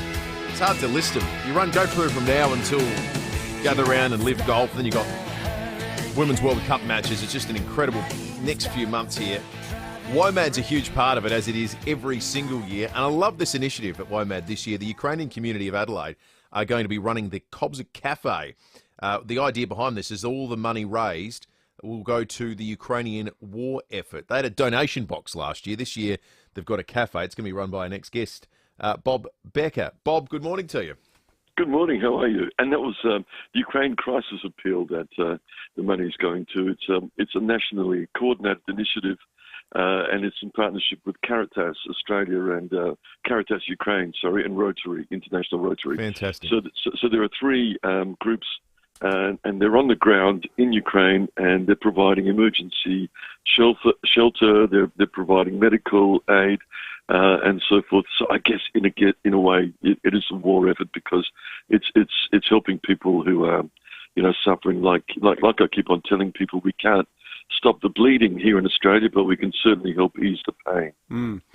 How did you come to get involved with it, Bob? I mean, it's one of those things where South Australia's really sort of stepped up to the plate in terms of taking a large number of refugees from Ukraine. Absolutely. Everyone's really sort of opened their hearts. But what was your sort of entry point for it all? Well, but despite my very non-Ukrainian surname, my parents were both born in Ukraine and spoke Ukrainian, so You know, and I was very much part of the Ukrainian community. Bob, So- nice to read too that there is some of the Ukrainian women that are now living here in Australia that will be working at the cafe as well. Some Absolutely. that were, as in, and by that I mean recently displaced. Absolutely. That's one of the things. Again, you know, like when we talk about, you know, helping ease the pain, we've done a lot to try and give them some activities and a whole range of things, and try to engage as many as possible. I can give you a few examples. We adorning the tent will be some beautiful flags with kobzas, which is a Ukrainian musical instrument, sunflowers, that a lot of the displaced people helped make with some community artists that we engaged. Kalina Mitsenko and Bob Daly worked with them. Coffee in Common, a fantastic little artisan roastery in Highmarsh, offered a barista making course, and we'll be using Coffee in Common's coffee, by the way, and the barista training course for the newly arrived people. They'll, you know, helping make food. It's a whole range of ways, and a lot of them will be working in the cafe too. So they're really looking forward to it, you know. And when I told them about the, I've forgotten how to say it in French, but the angels and the feathers, they got particularly excited. They would spend the day there and then Gratte-ciel, isn't it? Where they have the feathers in the air. Yeah, it's I saw it a few years ago. It's awesome. Me too. I couldn't get the feathers out for weeks after. No, it's an amazing thing and a perfect event for you guys to be at, Bob. Bob Becker from the Kobza Ukrainian Cafe, which will be at WOMAD all this weekend. I'm heading along on Monday. Got some tickets. Tell you what, if you think Ed Sheeran's good, check out Mob Mokhtar from Niger. Yeah. Absolute master of Western Sahara desert music. He's like dead set. He's like the Eddie Van Halen of West Africa, this bloke. He's unbelievable. I've been smashing him on Spotify. Mob Mokhtar. He's a man. While you're there, whatever your flavour of music is, go to the Kobza Cafe and say hi to the women that are running it and raise some money for the work that's been done back home to keep people safe and save people from pretty impossible circumstances. Big thanks to Bob for coming on the program this morning. Let's turn our attention to sport. Some semi-breaking news in the world of sport this morning that I'm sure Rowie and Timmy G will talk about at length tonight. The Sydney Morning Herald have some intel with regard to the future of the Test summer in Australia, starting with the Adelaide Oval Test, which next Test summer against the Windies again, for reasons of cricketing scheduling, they're beyond me, but we're playing the West Indies here again. It's going to be in mid-January. Mid-January, they're quoting senior cricket sources with knowledge of the discussions that the summer will likely commence with Australia playing Pakistan in Perth in mid-December. So it's a repeat of last year's season. Pakistan and the West Indies. South Africa, I think. Oh, yeah, of course. But it won't be a repeat of the fixturing order. So Perth will start it. Then you've got the traditional tests in Melbourne and Sydney. Then Adelaide will be playing the Windies here in Adelaide in the middle of January before the final match of the summer will be at the Gabba at around the January 26 long weekend. That said, don't get used to that layout because the way it's going to ultimately play out after that is that the next 7 years' worth of tests we'll get in mid-December, like we historically have. The intriguing thing, and the good bit of intel in this article, is that there were 3 proposals put to Cricket Australia by the SACA. One was for 8 years' worth of New Year's tests that we know the Premier was very keen on, pinching the New Year's test from Sydney, the SCG. Another was for 8 years of Christmas tests played in mid-December, and the last was for a mid-January match next summer, followed by 7 years of mid-December. So Cricket Australia picked the third most lucrative proposal that the SACA put. Third most lucrative for Cricket Australia too, because the third scenario had the least amount of money out of the state government's major events war chest, the $40 million fund that we know gets dipped into to attract events. If the South Australian, the SACA backed by the state government, clearly said, well, if you give us our least valued version of this, how this plays out, you will get the least amount of money. And Cricket Australia have gone for that. They're leaving money on the table, according to the reporting this morning. Some of the logic is... Why do we need to give Cricket Australia any money at all? Why do we need to give them a damn cent? But you know the problem is all the states have been suckered into this, and it's now become this bidding war where it's like, well, maybe you won't get a test. If we don't give them money, then we're not even going to be on the dance floor. But it's absurd. Like, Cricket Australia is not exactly teetering on the brink of financial collapse. Some of the logic behind this is really intriguing too. Cricket Australia, according to the reporting in the Herald, held firm on the desire to award a more favourable fixture to Perth next season after the city missed 2 years of Test cricket due to COVID and border restrictions. And, no one goes. And saw paltry crowds attend the opening Test. Well, isn't that sort of the problem? So they've rewarded them with their bet. Whereas, once again, South Australians get nothing because we turn up to stuff. That's the fatal mistake we keep making as a state. Yep. We get the bad time slots for our football teams. We get the test, that's sort of the throwaway in between test, because everyone will turn up. Text here on the Duttons text line, great news, farmers can go back to Test cricket again at Adelaide Oval in mid-January. We get a lot of calls for and one. texts. One It's only next year, though. Yep. I don't know. I don't want to upset the farmers like that last texter, but I'd much prefer a December Test because it's a live proposition then, the series. We've got a message too, and I like this, from James McDonald, who runs Lawn Nation. He's a terrific bloke. We had a text earlier from someone saying, how in the hell can you get the MCG up and running after the Ed Sheeran concert when it's literally been torn apart? How do you bed in new grass? Because the news reporting this morning is they're going to put new grass down for 50% of it. He says it's a 50 mil thick cut sod. That stuff doesn't shift. So there's no concern that there'll be people running around and giant tiles of lawn will be getting lifted up. So sounds like they have the technology. 29 minutes after 7, 5AA News is coming up. We'll be back with Sean Fuster and we'll go around the courts next. Patience pays off, especially if you've been holding out for a great deal on a new Volkswagen. Mawson Lakes Volkswagen is now receiving truckloads of new Volkswagens. Yes, they're coming. And they're available at amazing prices. Remember Mawson Lakes Volkswagen for servicing too, with next day servicing and free loan cars. Get a great deal on Volkswagen now. Don't dilly-dally, dawdle or delay. Mawson Lakes Volkswagen, just a short drive from the city. Hello, I'm Lynn Andrews. For over 50 years we have specialised in commercial and residential property management. But above all, we specialise in people, helping to make life easy for property investors and the tenants of their properties. Everyone is treated with integrity and respect. That's the Lynn Andrews way. For commercial and residential property management, we are here to help. Visit lynnandrews.com.au. This is Adelaide's 5AA. A morning shower or two, a high of 20. With the 7:30 news, I'm Kendall Brattig.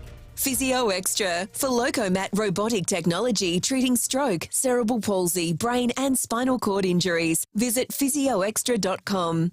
Refuelers for Qantas have gone on strike at Melbourne Airport with fears it could lead to delays for travellers. Christina Hearns there. Workers for the company Rivet, which mainly refuels Qantas planes, walked off the job at 4 a.m. this morning for 24 hours because of a dispute over paying conditions. To combat the strike, Qantas has flown in an A380 full of fuel. That fuel can be siphoned to other aircraft if needed. Qantas says there'll be little to no disruption to flights and are urging passengers to turn up to the airport as scheduled unless notified by the airline. So far at the airport, there's no disruption for Qantas passengers. A man whose wife and stepson survived the deadly SeaWorld helicopter crash says he's disappointed with an interim report into the disaster. It found the two pilots may not have seen or communicated with each other in the lead up to the aircraft's colliding in January. 4 people were killed, several others were seriously injured, including Winnie De Silva and her son Leon. Neil De Silva says so far his wife hasn't been given the answers she'd been hoping for. She's been very clear that there was no communication between the pilots, so for me that's disappointing. It's going to be interesting to see what the investigation unfolds. There's quite a bit in the preliminary report, and I'm personally looking forward to the final report. A woman suffered life-threatening injuries after a crash at Christie's Beach overnight. She was a passenger in a car which hit a Stobie pole on Gilbert Road just before 1 a.m. The 25-year-old woman from Christie's Beach is in hospital. The 24-year-old driver was uninjured. The Prime Minister's being urged to get the voice back on track amid growing signs the referendum could fail. Anthony Albanese believes the Indigenous advisory body should be enshrined in the Constitution, but latest opinion polls reveal support for the move's waning due to a lack of detail about how the body would work. Meantime, the Prime Minister's heading to India this morning, becoming the first Australian leader in 6 years to travel to the country. Trade, technology and education are on the agenda. A bill introduced by the UK government promising to turn back the boats is being slammed by the opposition. 45,000 migrants arrived on UK shores via the English Channel last year, up from 300 in 2018. The government intends to deport all boat arrivals to a third country. Shadow Home Secretary Yvette Cooper says it won't work. Enough is enough. We can't afford any more of this slogans and not solutions, just government by gimmick, ramping up the rhetoric on refugees but picking fights simply to have someone else to blame when things go wrong. 2 Americans kidnapped in Mexico have been found dead. The group crossed the border several days ago for one to undergo a medical procedure. Investigators believe a Mexican cartel mistook them for drug smugglers and abducted them to survive the attack. White House Press Secretary Karine Jean-Pierre is condemning the attack. Attacks on U.S. citizens are unacceptable, no matter where or under what circumstances they happen. We will continue to work closely with the Mexican government to ensure justice is done in this case. Now turning to 5AA Sport. Don't miss the 6 BMW bonus draws in the Hospital Research Foundation Home Lottery. Deadline midnight Friday. Here's Tom Rand. Thank you, Kendall. Let's start with footy. AFL bosses will seek answers on a number of issues when they meet with league bosses tomorrow. Hawthorn's racism investigation, a new chief executive and the future of the Tasmanian team bid, all to be high on the agenda. Meantime, Adelaide and Port Adelaide's players will train today as they get back to work following the pre-season matches on the weekend. Both sides will kick off their season next weekend for round 1. Let's go to cricket. An unbeaten Western Australian side will take on South Australia at the WACA today in the One Day Cup final. The last time the visitors beat the hosts in a 50-over match was way back in October 2017. It's the first time a One Day Cup final will be held in Perth in 2 decades. South Aussie skipper Jake Lehmann says it's going to be a big task. If you come to WA and beat a strong WA side in a final, just breeds confidence for not only the last Shield game but going into next year and the years to come. So yeah, it's massive for our group, and we strongly believe that we have the group here to challenge and beat WA. Yeah, let's hope so. Let's meantime go to some more cricket, and Australia's players will train later today as they prepare for tomorrow's 4th and final test against India. That match is being played in Ahmedabad. The Aussies need a win to level that series at 2-2. And in some soccer, there's high drama in European Champions League action, with Chelsea taking a 1-0 lead in the second leg of their knockout tie against Borussia Dortmund close to half-time. And it's Sterling, and Sterling misses his hit, and then scores! Raheem Sterling for Chelsea! Audio thanks to Stan Sport. It's now 1-1 on aggregate with 45 minutes to play. And there's one other match on this morning. Benfica in control, leading Club Brugge 2-0. And that's the 5AA Sport. Now to the traffic. Toyota Genuine Service ensures your Toyota vehicle receives expert care and attention from Toyota trained technicians. At Eastwood, urgent civil works, Green Hill Road near Fullerton Road. Lane restrictions in place. Avoid it if you can. Speeds down to 80 on the freeway due to overnight conditions. Wet and slippery around Crafers and Stirling. Take it easy if you're heading in through there. And got a lane close to Port Adelaide this morning. Commercial Road near Cleve Street. Speeds at 40. Cameras, Anzac Highway, Ashford and Cliff Street, Ackland Gallery. Power Pass members, don't miss your chance to snag a Matador barbecue when you pay with the Bunnings Trade Power Pass app in store. Terms and conditions apply. See website for details. Adelaide's most accurate traffic on 5AA. Stay cool. Service your aircon at Automasters. And keep cool with Cool Now, Pay Later options. A morning shower or two heading for 20. Partly cloudy tomorrow, 22. Sunny on Friday, 27. And 28 for Saturday. At the moment, 16. More news as it happens on 5AA. When it comes to wiping out flies and mozzies, we're prepared to go nuclear. But what about the fallout on your family? EcoMist is a natural insect killer. It uses natural pyrethrins to be an effective and ecological insect control product. EcoMist dispensers can be programmed to your needs with 24-hour protection for your home, your cafe or your office. Wipe out flies and mozzies and stay safe around your family. Order yours today at ecomist.com.au. Fast Movers SA recognise the most innovative, smartest and fastest growing South Australian businesses. If your business turns over 200,000 plus per year, then nominate now at fastmoverssa.com.au. Nominations are open until April 29, and thanks to the Fast Movers SA sponsors, there are some pretty amazing prizes to be won. At FIVEAA, we love celebrating South Australian businesses, and that's exactly what the Fast Movers SA competition does, recognising SA's fastest growing, most innovative and arguably smartest businesses. So put yourself out there, nominate now at fastmoverssa.com.au, proudly supported by 1395 Adelaide's 5AA. 5AA Breakfast is streaming live right now. To watch, simply head online to 5AA Facebook or search 5AA on YouTube. David Penberthy and Will Goodings, 5AA Breakfast. 22 minutes to 8. It's time to go around the courts with Sean Fuster on 5AA Breakfast. Speak Up with Crime Stoppers, independent charity empowering you to keep your community safe, supported by Police Credit Union. Sean Fuster, good morning to you. Good morning, guys. And the biggest mystery gripping Adelaide this morning is that musical sting Dun Dun or Bong Bong or some other kind of onomatopoeia? I would stump for Dong Dong. Yeah, I think it's definitely a D sound to start with. You spell it like engine. It's donk. Bong Dong. I'd spell it D-O-N-K. Donk Donk. Donk Donk. Oh, that's new. Of all the complicated cases you've been partial to the litigation of, Sean, I reckon this would be among the most stupid. Where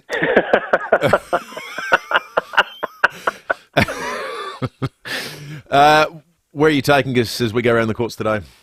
Well, I thought we'd have a discussion about a case that didn't happen. You guys were talking the other morning about the allegations of conspiracy to murder involving 2 teenagers and a 20-year-old man. And it didn't happen. The conspiracy didn't happen, the murder didn't happen, the case didn't happen? Well, the charges were withdrawn, weren't they? They were indeed. The charge didn't happen. So this was the allegation that popped up on the weekend. You guys will remember, and listeners will remember because you guys discussed it the other morning.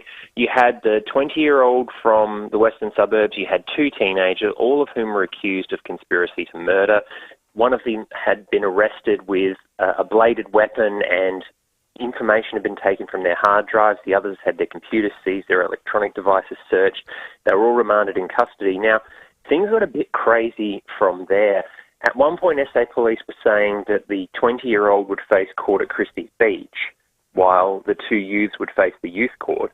Then within an hour of the first announcement, that changed to the adult facing the Adelaide Magistrates Court instead of the Christie's Beach Magistrates Court. So things were very much in a flux from the beginning. Myself and a group of media representatives headed to the Adelaide Magistrates Court on Monday, while another group headed to the youth court, obviously trying to be in 2 places at once. And as the afternoon wore on, we're sitting there in courtroom 2, waiting, and police are getting more confused and court staff are getting more confused because no charges are coming through. And there's a rule in the Adelaide Magistrates Court that says if the charges haven't been filed by 3 p.m, then they're not going to be heard that day. But there's also a rule that says that you must face a bail authority within 24 hours of your arrest. So that 3 p.m. deadline was fast creeping up, and we're wondering, how are they going to get around this? Why haven't they managed to finish the charges yet? In fact, there was a major allegation of murder that happened earlier than this alleged conspiracy, and that managed to get through court before the 3 p.m. deadline. Next thing we know, the court staff are turning around and looking at us and saying, oh, sorry you guys have wasted your time. We've just been told that they've all been released without charge. So what's the explanation for it, Sean? It sounds bizarre because, particularly given the gravity of what they are accused of doing, like it's not like they're in for, being questioned in relation to suspicion over jaywalking. Like to be accused of being involved in a murder plot and then like some Scooby-Doo episode, was all some zany mix-up after all. Well, the explanation that was given by SA Police was that they took the evidence they had to the Office of the Director of Public Prosecutions, which is the way that it's done, that's the process. And the response that they got from the Office of the DPP led to them deciding to release all three without charge. Now, to be fair, one of the youths is actually remaining in custody, but that's on unrelated charges, things that are not connected to this once alleged, now no longer alleged conspiracy to murder. So, well, the DPP's response would be based on the evidence and whether you could actually prove something, wouldn't it? That's right. The DPP's got to, by their own charter, they can only pursue cases that have a reasonable prospect of conviction. So if you put one and one together, you come up with the likelihood that the DPP's looked at the evidence and says, guys, you don't have enough to go on. You don't have enough to charge here. You may want to go away and get some more evidence. And as we've discussed both on this show and on Just Lawful, just because a charge is dropped doesn't mean it can't be relayed down the track. The only time that you lose your ability to charge someone a second time is if you actually take it all the way through to trial and lose. So right now we're living in this limbo where it's a case of, well, is there an allegation of conspiracy to murder and will we see these three be charged subsequently? Or is it a case of whatever the police thought was going on doesn't reach the high bar legally of conspiracy to murder? What does history tell us about instances where the charges aren't re-entered and the whole matter goes away? Is there a mechanism by which you can get an explanation, or are we forever left wondering what went wrong? Well, normally we could, because normally charges are dropped after someone's appeared in court for the first time. You know, therefore a file number is generated, what they call the information, which is the list of charges, is generated. It's all lodged with the court. Media can apply for it, read it, see what it's all about. But this on Monday happened before any of that was done. So there is no court file, there is no file number, there is no list of charges, there is nothing to actually say what this was all about. So for the first time, and I mean this, guys, I've not seen this in the 20-plus years I've been doing it, this one is a case of, sorry, we'll let you go, we didn't even make the paperwork. So it is a complete mystery what was going on and what they thought this group had done.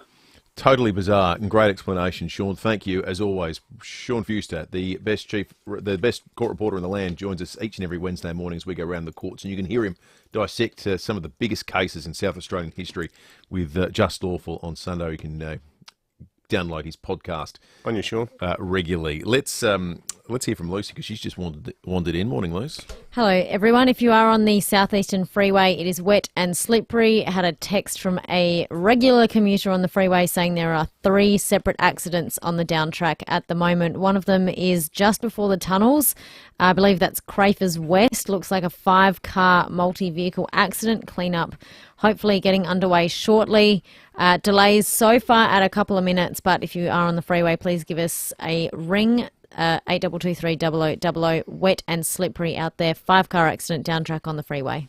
Good on you, Luce. All right, we'll check traffic and be back in just a moment. Thanks, Will. At Eastwood, urgent sewer works on Greenhill Road near Fullerton Road. Lane restrictions in place. Avoid that if you can today. Getting pretty slow at the moment. Speeds down to 80 on the freeway due to overnight conditions. That's around Crafers. Pretty wet and slippery. Busy right now. South Road at Theberton. And we've got cameras today. Anzac Highway, Ashford. That one's there right now. And Cliff Street's Ackland Gallery. Did you know Guzmani Gomez guacamole is made fresh in-store daily? No wonder it tastes so good. Look up hashtag GYG Did You Know for more fresh facts. Adelaide's most accurate traffic on 5AA. For over 55 years, Fairmont Homes have been one of SA's most trusted home builders. And when it comes to quality at unbeatable value, it's always Fairmont. And right now, when you build with Fairmont, you'll receive free luxury kitchen and bathroom upgrades, free 2.7 metre high ceilings, plus free air. An offer this good has to be for a limited time only, so get in quick. For more details, visit fairmonthomes.com.au. T's and C's apply. Need a forklift? Don't just get a forklift, get a Toyota forklift. Toyota is the world's #1 forklift brand, with a great range of pallet jacks, walkie stackers and reach forklifts, right up to their leading Toyota counterbalance forklifts. Legendary reliability and safety with cleaner, greener electric options. Toyota can tailor the right forklift solution for you. It's all part of the Toyota Forklift Advantage. For more, visit toyotamaterialhandling.com.au. Get a Toyota forklift. G'day, it's Eddie May here from NRG Solar. People buy a solar system to save money and do the right thing by the environment. So why would you buy a battery?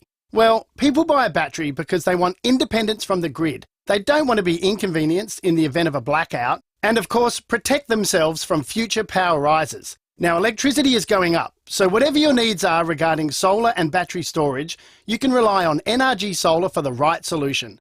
Visit nrgsolar.com.au. Speak with One Solution and they'll tell you cybercrime is not a big business problem, a government problem or a small enterprise problem. It's everyone's problem. Ransomware, malware and adware remain the number one threat. One call to One Solution will put your business in a safe place. It's the smartest, most cost-effective business decision you'll ever make. Get in touch with One Solution, winner of the National Telstra Customer Experience Award. onesolution.net.au. You can always expect the very best from Adelaide Appliance Gallery, home of designer appliances. Right now, save up to $1,000 on Asco cooking. Save up to $300 on all Asco laundry and up to $1,000 off Asco dishwashers. We can also arrange delivery, installation and removal of your old appliance and supply 6 months of our Power of 4 cleaning detergent. Adelaide Appliance Gallery, home of designer appliances. Haynham Road, St Peters. T's and C's apply. 5AA Breakfast is streaming live right now. To watch, simply head online to 5AA Facebook or search 5AA on YouTube. David Penberthy and Will Goodings. This is 5AA Breakfast. 11 to 8, John Blake coming up in just a moment. Breaking at 8 at 8 o'clock. And then later in the morning, the woman who will become the first Australian woman to be trained by an international space agency, Catherine Pegg. Hugely impressive, just a remarkable catalogue of achievements. She works at the Australian Space Agency, which is based at Lot 14. The boss of Lot 14 is a woman by the name of Di Dixon. She too will be on the program after 8 o'clock today. I just find the whole transformation of the old RAH into an innovation hub, just everything about it I find fascinating. It's wild, that place. It's just so much cool stuff going on down there. Yep. Our next guest, similar to the two that are set to come up after 8:30 today, is just a lifetime of remarkable achievements. Moya Dodd, a former vice-captain of the Matildas, a partner at law firm Gilbert and Tobin, has been an advocate for human rights, equality, integrity, taken on FIVEAA with the corruption crisis that has riddled the sports governing body, and just recently has been awarded the Excellence in Women's Leadership Gong for South Australia. Moya Dodd, good morning to you and welcome to 5AA Breakfast. Good morning. Thank you for having me. Not at all, Moya. Hey, we're thrilled, and personally, having got to know you a bit during the 2010 World Cup bid in South Africa, I know how long you've been working in this space. You must be chuffed at receiving this award.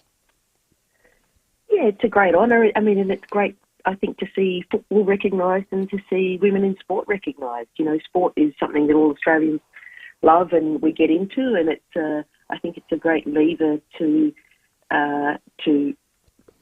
empower women and to show the world that Aussie women and can really be in there amongst the best. How much have you seen it change in the space of your lifetime, Moya? Because, you know, I'll be totally upfront about it. The history of this radio station, particularly with the afternoon show, is sport, which historically has meant men's cricket, SANFL, AFL, and I reckon in the last 3 years, it's got to the point where some afternoons, it's almost equal time for women's soccer, for how good Sam Kerr, how good are the women's cricketers going, how good are the AFLW Crows side with their back-to-back flags, and then Port getting a licence. It feels like finally the penny's dropped that, you know, not only is this excellent, but it warrants attention. Yeah, it's interesting, isn't it? I mean, it goes all the way back at least 100 years that women's football was incredibly popular in England during the First World War, because the men were away and the women went into the factories and did those jobs, and they formed factory football teams like the men had. They played matches. They were enormously popular. People paid to watch, and then the men came back from war, leading into the 20s, which was a great era of progress and economic growth. But unfortunately, at the start of the 1920s, the English FA banned women from using the field. So that put the brakes onto what was really a rapidly growing sport at the time. I mean, there'd been more than 50,000 people at a match in 1920, a club match in Liverpool, and it just came sadly to a screeching halt, and that affected things in Australia as well. I mean, there's records of more than 10,000 people being at a women's match at the Gabba in Brisbane. They had North versus South Brisbane, and it was a special game, more than 10,000 people there. That was in 1921. But sadly, we then went for, decades where our grandparents and our parents grew up not seeing women's sport as the norm or as a viable thing to play or to watch even. So naturally that didn't come through in the media either. I mean, from my childhood in Adelaide, I can only remember a handful of women athletes, and none of them were team sports. They were like Raylene Boyle, Shane Gould, Ewan Goolagong. Probably Glynis Nunn in 84. Yeah, had to be like an Olympic type thing, didn't it? Yeah, but not team sports, because, the economics is a bit more challenging in team sports. And it just wasn't covered. It wasn't anywhere in the media. Yeah. So, times are changing for sure, and it's a great thing. Is there some of that then, Moya, and I think this is an interesting point that I've not heard anyone make before, that maybe we shouldn't be surprised about the prominence the women's sport's getting. And I think the FIFA Women's World Cup in Australia later this year is going to blow people away with how massive an event this is. I just don't think the majority of Australians are aware how huge this event is globally. But it sounds like that the point you're almost making is that it's been the last 50 years that are the outlier, and this is almost a return to normal service, or what would have been expected as the natural progression of things. Yeah, it's interesting to wonder what the world might have been like had those bans not been put in place, because the generations above us would have grown up with sportswomen making their way on the field into the public arena, and that probably would have spread to business and politics and everywhere else. I mean, I think we'd be living in a different world if that hadn't happened. But nonetheless, we've got the one that we've got, and it's good to see that finally the blinkers are coming off. I think, I see the US women's national team especially being at the forefront of that movement when they're like, well, why not? Why not equal pay? And, even 10 years ago, if you said that, you'd be laughed at in sport. Because men's sport was so much bigger, and it's like, oh, you don't bring the same crowds, you don't get the same TV, the sponsors aren't interested. Well, when you put something on with the same, have a look at the Women's Euros at Wembley. There were 87,000 people there at the final. Zero crowd problems, a fabulous atmosphere. That was a bigger crowd than had been at the men's Euro final the year before, where they had all sorts of trouble, and I don't think people had as good a time, to be honest. So, I think once we get this idea out of our head that it's somehow second best because it's being played by women, once we can break free of that, a lot of people are finding that they enjoy it. And the fan culture, I think especially, you'll see this in Adelaide during the World Cup. I think the fan culture in women's sport's really special. That there's a real sense of purpose, and that, it's a triumph for women's empowerment to have made all this progress, and it's a celebration of that, sometimes regardless of the scoreline. Of course people want to win, but if you don't win, it can still be a celebration of everything, of the occasion and everything that you're seeing. So it's got a really nice atmosphere, and I'm sure that Adelaideans are going to fall in love with it when the World Cup comes around. Absolutely. Moya Dodd, so great to have you on the show. Nice to be talking to you again after so long. Winner of the Australian Awards for Excellence in Women's Leadership. Good stuff. Yeah, terrific achievement. I really enjoyed that chat. All right, it's time for Wallace Fogg. Thanks to Aussie Fast Transport Solutions, interstate freight distribution, warehousing and local Adelaide couriers. Call Aussie Fast on 13 13 64. Now, the latest news with Wallace Fogg. Good morning, early risers. I'm Wallace Fogg with another FIVEAA news update. SAPOL is in the news as it was announced that police officers are now allowed to have exposed tattoos and long hair. The rules have been relaxed to reflect changing societal norms and to encourage recruitment into the police force. Not all tattoos would be acceptable, including on the face, the ears or scalp, and especially a tattoo of the police band marching around an arena to the applause of a large audience. That's deemed to be too confusing because it would be a police tattoo depicting the 2008 Commonwealth Bank police tattoo. In other news, the Advertiser, Sunday Mail and Sky City Woman of the Year awards have been held and awarded to 37 inspirational South Australian women. The awards are held to recognise the incredible contribution made by women from a diverse cross-section of the community, from theoretical physicists to dynamic performers. The Advertiser and Sunday Mail were hoping to award Cozzy an accolade, but it was pointed out at a strategy meeting that Cozzy isn't exactly a woman. The question was raised, could he be made an honorary woman just for the awards? But this idea was rejected in favour of asking Cozzy if he wouldn't mind identifying as a woman just on the night. We're not sure if the question was ever put to Cozzy, but the fact that he didn't win a Woman of the Year award is evidence enough. And finally, television's Night of Nights, the Logie Awards, is set to return to Sydney after 37 years. The 63rd TV Week Logie Awards, named after John Logie Baird, who had about as much to do with the invention of television as Cozzy, will be held in Sydney after spending the last 3 years on the Gold Coast. Public voting for the Logies is now conducted online because nobody knows where to buy a copy of TV Week magazine or even if it's still being published. And that's the news for this Wednesday. I'm Wallace Fogg. More 5AA news coming up at 8 o'clock. We're as close as we can get.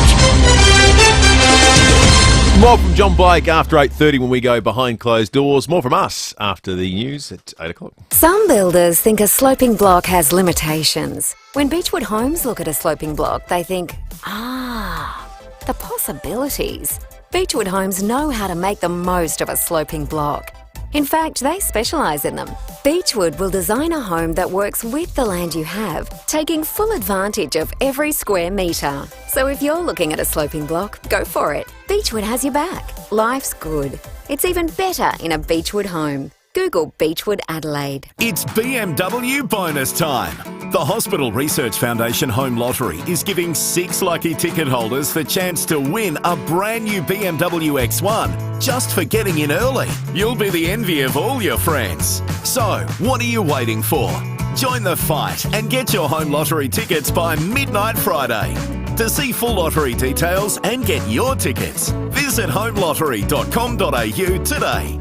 Licence M14311. At the start of the footy season, we never know quite what we're going to get, and that's what keeps it exciting. And look, it's not the only thing full of suspense. What about this? The 2023 Select AFL Footy Stars cards have just hit the shelves at Sports Card World with retail and exclusive hobby boxes that are tough to find. All your footy favourites have been immortalised in cardboard, ready to be unwrapped. And rumour has it these Select AFL footy cards worth their weight in gold when it comes to getting your kids to do their chores. They're certainly effective on that front. Sports Card World know whether you're young or young at heart, a little bit of cardboard goes a long way. And they're always happy to talk cardboard, whether you're showing off that card you've had since '93 or just learning the ropes. Drop in and save yourself hours of Googling. Yeah, get your hands on the new 2023 footy cards at Sports Card World. It's at Region Arcade, Rundle Mall. Online, on DAB Digital Radio and on 1395 AM. Talking Adelaide.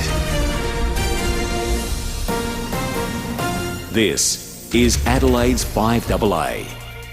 A morning shower or two and 20 with the 8 o'clock news. I'm Kendall Brettig. Try Locomat robotic gait training technology for neurological issues at Physio Extra. Visit physioextra.com. The Prime Minister's on his way to India for trade and security talks with his counterpart Narendra Modi. It's the first time an Australian leader's made the trip since 2017.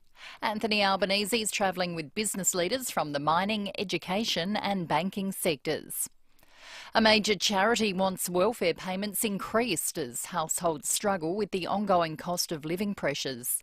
The St Vincent de Paul Society says inflation and rising interest rates are damaging people's livelihoods after the RBA increased rates for a 10th consecutive time. National President Mark Catani says the government needs to support struggling homeowners. JobSeeker traps recipients in poverty and cycles of ever-increasing despair. So we are asking for the federal government to make substantial increases to these payments. Women would have an extra $3 billion a week if the gender pay gap was eradicated. Ella Smith has details. Women earn 13.3% less than their male counterparts on average. In occupations where men make up more than 80% of the workforce, the average salary is above $100,000. But no job with that large of a female majority has such a high average salary. Research from the Australia Institute has found women on median earnings will be $1 million worse off than men by the end of their working lives. At this rate, the pay gap won't be completely abolished until 2053, when most of the working population is retired. An out-of-control road train has taken out power to the Eyre Peninsula town of Cow. The truck missed buildings but crashed into several power poles before coming to rest on its side around 5:30 this morning. The uninjured truck driver, a 29-year-old man from Waialanori, was taken to hospital for a check-up and blood test. SA Power Networks is working to restore electricity supply. While there are several accidents on the down track of the southeastern freeway this morning holding up traffic. Aircraft refuelers have gone on strike at Melbourne Airport. They're seeking an urgent meeting with major client Qantas. Qantas is downplaying the potential impact on flights, saying it has plans in place to avoid disruptions.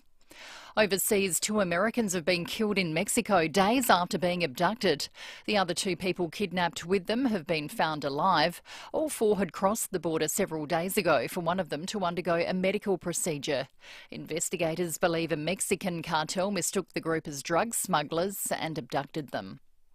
The British government's adopted a familiar slogan as it unveils a policy aimed at stopping tens of thousands of asylum seekers crossing the English Channel. Here's UK correspondent Brett McLeod. Stop the boats were the words Prime Minister Rishi Sunak had emblazoned on his lectern as he announced the latest crackdown on asylum seekers and people smugglers. It's a phrase made famous by Tony Abbott, who is now a trade advisor to the British government.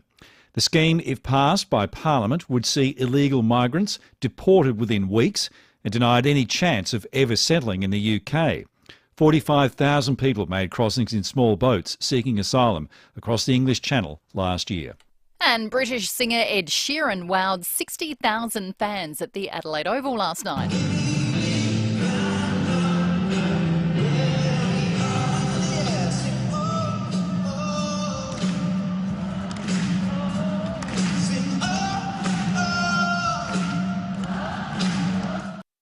Earlier, he performed for sick kids and their families at the Women's and Children's Hospital.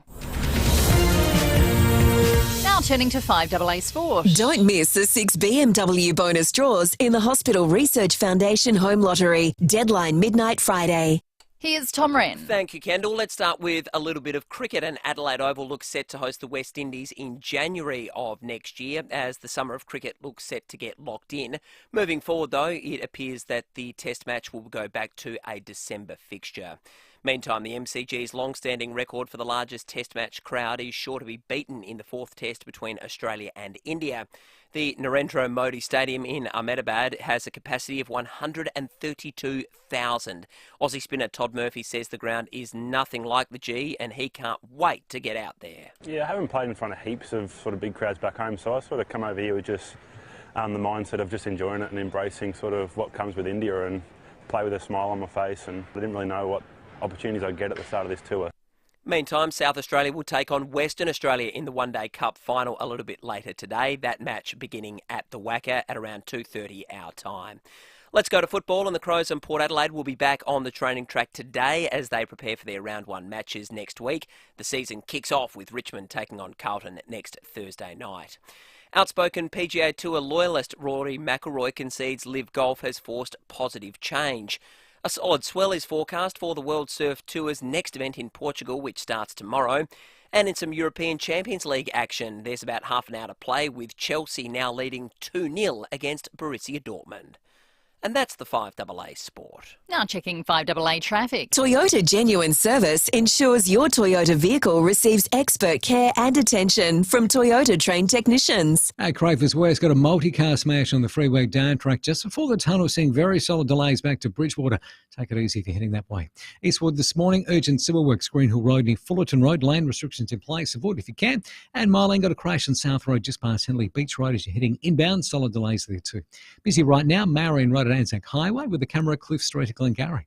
This March, Bob Jane T-Marts have great buy 3, get 1 free, plus instant cashback deals. With 15 stores located in Adelaide, they'll look after you. T&Cs apply. Adelaide's most accurate traffic on 5AA. Stay cool. Service your aircon at Automasters. And keep cool with Cool Now, Pay Later options. A morning shower or two and 20, partly cloudy tomorrow 22, sunny on Friday 27 and 28 for Saturday. At the moment 16. More news as it happens on 5AA. At Anderson Solicitors, putting people first is second nature. No matter who you are or what your problem is, we are committed to helping find the right solution for you every time. With locations across the state, whether you need help with family law, commercial law, wills and estates or personal injury claims, talk to Andersons today. Visit andersons.com.au or phone 8238 6666. Andersons Solicitors. People first in every case. 5AA Breakfast is streaming live right now. To watch, simply head online to 5AA Facebook or search 5AA on YouTube. David Penberthy and Will Goodings. This is 5AA Breakfast. Right on 9 minutes after 8. If you're on the freeway this morning, I'm guessing right now if you're listening, you're stuck in some pretty ordinary traffic. There have been not 1, not 2, but 3 crashes this morning. I don't think you have to be particularly brave to suggest the weather has played a factor here. We got the 3 forecast mils of rain pretty early this morning, and that's clearly made things a little bit difficult on the freeway. Traffic backed up from Harndorf to Bridgewater. The most recent, a 3-car accident at the Bridgewater exit on the freeway down track. If you're stuck in it, give us a call if you're in a position to do so, maybe sitting in the passenger seat, or if you've got a hands-free. We'd love to hear from you. 8223 0000. Just give us a sense of what it's like, what you can see, what the conditions are like, the length of the delays, and give us a sense. Is it something you've all seen before? Are people doing the right thing or the wrong thing, or is this just... it's just, unfortunately, the cost of living in the hills. Seems to be. It does, doesn't it? It's amazing what you happen when you just keep piling more and more and more people into Mount Barker and environs without the requisite infrastructure. 8223 0000. Text us on the Duttons text line. Thanks to Duttons, 3 dealerships and 10 franchises in the Adelaide Hills. Maybe pull off and buy a car if you're in the hills. There on Murray Bridge as well. Duttons, easy to do business with. We've got Breaking at 8 coming up in just a moment. But first, the second part of a chat we had with Melissa Doyle yesterday, who joined us as part of 5AA's International Women's Day luncheon. How many books are you up to now? It's 3 as of late last year, and a 4th's coming out in about I'm not very good at not doing stuff, and I was sitting at home thinking, if I get bored, I'm a pain in the ass, so let's just do some stuff. So I wrote some books, yeah. Tell us about this new one that's coming out. I love this concept. So it came from a podcast, How to Age Against the Machine. Something we've spoken about in our program, given primarily we've got a large contingent of our audience that's over the age of 65. We're often talking about a problem that we think Australia has with age. And the media is an interesting launching point for that conversation, because you look at a place like the United States, culturally similar in so many ways. Look at the age of newsreaders. Look at the age of politicians. John Howard was forced out at 65. I don't think you're allowed to make a US presidential run unless you're in the year 70s now. All right, Joe's giving it a bit of a nudge. Yeah, well, he's taking things to a whole brave new world. What are the sort of areas that you specifically explore when it comes to those issues of age? Yeah, it was a really fascinating project. It started when I was approaching my 50th birthday, and everyone kept saying to me, how do you feel about turning 50? And I had a moment going, what do you mean? It's another birthday, it's great. Hopefully I'll get a cracking present and life is good, you know. But it made me realise that these milestone moments, you know, in your life, turning 30, turning 50, turning 70, whatever it might be, there's such a perception that either you feel different or you're treated differently. So we did a podcast called Age Against the Machine, and it explored all of the areas primarily to do with women, just because that's kind of the genre that I know. But we looked at, I found out that single women over 50 is the fastest growing group of homeless in this country. And that staggered me. That really, really staggered me. So that was the prompt for the podcast and then the book that's coming out in May. And it was looking at all the things like leadership and power, and not just here in Australia, but around the world. Does rising tide lift all boats? Do women do better with female leaders, whether they be an office leader, whether they be, the leader of a country? What are things we can do to alleviate and make sure that women don't miss out on accumulating superannuation if they've taken years out of the workforce to raise children, and suddenly the kids have grown up, they leave home, husband, the marriage is over, and a woman finds herself in a financial predicament that she never saw coming. So there were so many issues that, required a bit of a deep dive and lots of research. We talk about grey hairs and wrinkles, and, we learnt during COVID that when a company downsizes, the first group to be let go are women over 50. There's a perception that they're not technologically savvy or not as quick to learn, which, as we know, is crazy. So, it was just a really, I found it really fascinating. So I think it's a conversation that we need to have in society, and we actually are in a lot of areas now. You probably see lots of brands are using older spokespeople, lots of magazines are having older models on the cover, and, we're now talking about the fact that just because you might have been around for a few years, you're actually wiser. And so what if you're a bit older? It doesn't make you any less relevant or any less capable. Tracy Grimshaw's an interesting sort of case in point there, and hopefully she represents a sort of generational shift in the thinking within television as well. That because it used to be like, not 50 but 40, you'd almost be shown the door. But And I loved her exit where she was really strong on the point that nobody told her to go. It was nothing to do with age. It was nothing to do with the boys' club. Yeah, look, you look around you. People have smile lines. Why not have it reflected on television? Why is every person we want to see in the media got to be, young and 25 and hot and, it's just doesn't reflect real life. So I think, the media's probably needs to assist so that the images that we see in front of us in, whether it be television or print or however, reflect what we see walking down the street. But isn't that just the whole conversation about diversity? We're slowly getting there, but it's taking a while. I always feel like everything takes a good generation to make a change. You can hear the entire chat. We'll post it as a separate podcast in the 5AA Breakfast feed, wherever you get your podcasts. It was a great chat, and she's an incredibly impressive woman. 14 minutes after 8, time for Breaking Note. Well, this time 3 weeks ago, the Albanese government was taking a lot of heat over the speculation about what it was or wasn't going to do to superannuation funds.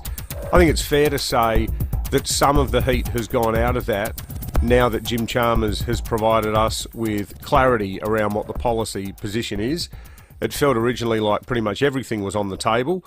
There was a lot of kite flying going on, but within a fortnight we finally got some detail, namely that the higher tax rate was going to be introduced for people with more than $3 million worth of super. Now, as that stands, and the news poll the other day bore this out, most Australians look at that and go, well, none of us are even within QE of that, so who cares? Now, that's kind of true, except for the fact that the government is not going to index that cap. It's a cap that's going to get closer and closer and closer. And some people might still say, well, yeah, it might be getting closer, but is it really going to be getting closer to too many people? Well, the number of people that it's going to get close to with the passage of time is a hell of a lot higher than you think. And one of the key problems with the government's policy is that they haven't actually done any research or modelling that shows what it is going to look like in 2033, 2043, 2053. Now, some really interesting work has been done by a superannuation management fund out of Sydney called Plato Investment Management. The boss of which, Managing Director Don Heyman, has made some interesting comments along these lines that came out yesterday with some modelling that they've prepared. Also with a call for the government itself and the ATO to actually do some proper modelling. But Don Heyman said this: "This is an enormous flaw in the current proposal. It is perplexing the Treasurer has indicated the cap will not be indexed over time. says currently the move is expected to impact 80,000 people, or just 0.5% of super accounts with balances over $3 million in today's money. However, we have inflation currently running at 7.8%, which will erode the real value of the $3 million cap over time. This means a lot more than 0.5% of superannuation balances will eventually be taxed at 30%. Then he says this, you only need to do some basic maths. If inflation ran at only 4% per annum for the next 30 years, and remember it's currently 7.8%, a $3 million cap would be equivalent to just $925,000 in today's money. Then he continues, inflation will mean that many, many more individuals will be hit by this cap in the future if it's not indexed to inflation. And I think voters need to know how many people will be impacted in, say, 30 years' time, not just how many are impacted now. I think it's a hugely important point, and it's something that is a growing sentiment among all of the superannuation funds who are saying, this is just dangling there. And I can't help but think, too, that the extent to which the baby boomers are sort of just gliding through life and kicking the can down the road in terms of paying for COVID, where we basically trashed the nation's economy to protect two classes of people who are significantly old and vulnerable to all sorts of things, including the common cold as well as COVID, and people who are too stupid to get vaccinated. So we trashed the economy on behalf of those two groups of people, and now it's your daughter, Will, and it's my kids, the ones who've had their schooling upended with remote learning and school closures, being belted with full HECS fees that the previous generation didn't have, an ever-receding retirement age that's now rocketing past 70 towards 72. Now, with this open-ended plan, we go after their super to pay for what we've done over the last 3 years with zero research as to how many people are actually going to end up being affected by it. So if you think this is something that is only of interest to those who light Cohiba cigars with rolled up $100 bills, then you've swallowed Jim Chalmers' propaganda holus bolus. 30-year-olds suffering from a number of factors. One, they don't know how much super they've got. Two, they're not really interested in the laws that govern how super gets distributed. And three, they don't have a lobby group. There's no one out there saying justice for 30-year-old superannuants. They need their own quota. They need their own quota. Hey, people that live in the hills might need some sort of lobby group to sort of suggest that maybe something needs to be done about the freeway. Things have reached a farcical level this morning. 3 separate incidents grinding things to an absolute gridlock. Casey Treloar from 7 News has called into the program. Casey, you out there reporting, or have you been stuck in the traffic? Morning, guys. No, I myself am a Hills resident, and unfortunately have come across these sorts of accidents a few times now, but it seems to be, as soon as there's some wet weather, it doesn't take long for a bit of a chain reaction crash to happen, and as we see this morning, 3 of them there. Hey, Casey, how often would you say, as a Hills resident coming down the freeway, you are stuck in traffic because of a crash? Look, it's not too often, I must admit, but it seems to be as soon as there's any wet weather involved, and we have had a fair bit of significant rain overnight. I understand a bit over 10 mils in the Craters area. As soon as there's wet weather, I'm just not sure if people aren't paying attention out there on the roads. They should be. But based on certainly that 5-car crash just at the bottom of the Craters exit, it looks to be a chain reaction. 5 cars involved there. How long is it going to add to the commute this morning, do you think? Yeah, look, I must admit, I do come off the Craters exit, but I came off the exit to a very, very slow crawl. So my delay was only sort of 10 or 15 minutes or so, but hearing that there's 3 crashes in total, backed up all the way to Harndorf, I mean, we could see delays exceed half an hour for those commuters, especially, all those commuters coming from Mount Barker. And I must admit, it has been this year that we've seen traffic really increase in these morning commutes, especially in the weekday. I don't know, last year when I first moved to the Hills, wasn't too bad. This year, there just seems to be a heck of a lot more traffic on the roads, and I don't know, that might be a contributing factor to this situation too. So you're getting about 10,000 new people a year. That might have something to do with it too. It's probably not helping, that's for sure. So, Casey, is camera technology on phones good enough that you can just whip it out and have your story filed by about 9 o'clock and then turn around and go home today? Well, I am the sole driver, so I certainly shouldn't be filming while driving. All but right. eyes on the road. But I certainly wouldn't want to cause a chain reaction myself. Yeah. But yeah, no, pretty cold and wet in the hills this morning, and certainly for those drivers involved, they were all standing out on the road, wondering what was going on. Emergency crews weren't there at the time, but I understand they have arrived at the scene now. Casey, thank you for that. Really appreciate you calling in. Thanks, guys. Casey Trelaw from 7 News. As Jim Morrison said, keep your eyes on the road, your hands upon the wheel. 22 minutes after 7. We're going to check traffic and come back with more in just a moment. Thanks, Will. At Crayfus West, multi-car smash on the freeway down track just before the tunnel, seeing very solid delays back to Bridgewater. Take it easy if you're heading in through there. Eastwood, urgent sewer works, Green Hill Road near Fullerton Road. Lane restrictions in place. Avoid if you can. Also solid delays there. Busy right now, Salisbury Highway, Port Wakefield Road. And we've got cameras, Sturt Road, Brighton. And Anzac Highway at Ashford. That's there right now. Need to see an Australian registered doctor now? Just download the Instant Consult app today and get fast, affordable medical advice in minutes with Instant Consult. Adelaide's most accurate traffic on 5AA. Rowie and Timmy G on the 5AA Sports Show. Trent Cotchin dropped his elbow, not once but twice, into James Harm's neck. He followed it up. Yeah. It was the second With one. a driving forearm. A driving that's right. forearm, that was dangerous. So why did Cotchin not get a game for that? Rowie and Timmy G. Now, I love players who play on the edge. I don't like cheap shot snipers. I think Trent Cotchin falls into the latter. That, to me, was not a laughable incident. 4 p.m. weekdays on 5AA. For over 55 years, Fairmont Homes have been one of SA's most trusted home builders. And when it comes to quality at unbeatable value, it's always Fairmont. And right now, when you build with Fairmont, you'll receive free luxury kitchen and bathroom upgrades, free 2.7 metre high ceilings, plus free air. An offer this good has to be for a limited time only, so get in quick. For more details, visit fairmonthomes.com.au. T's and C's apply. Pass us the 1/4 inch socket. That's the 1/2 inch. Why aren't you wearing your glasses? You try keeping a pair of glasses clean on the job. We'll lose the job if you can't hand me the right tools. Give yourself the gift of great vision at Laser Vision SA. Smile Pro is the latest technology available at Laser Vision SA. Faster, silent and even more comfortable. Only at Laser Vision SA. Start seeing your world clearly without glasses or contacts. Visit laservisionsa.com.au. It's BMW bonus time in the Hospital Research Foundation Home Lottery. That's right, 6 lucky ticket holders will hit the road in a brand new BMW X1 just for getting their tickets early.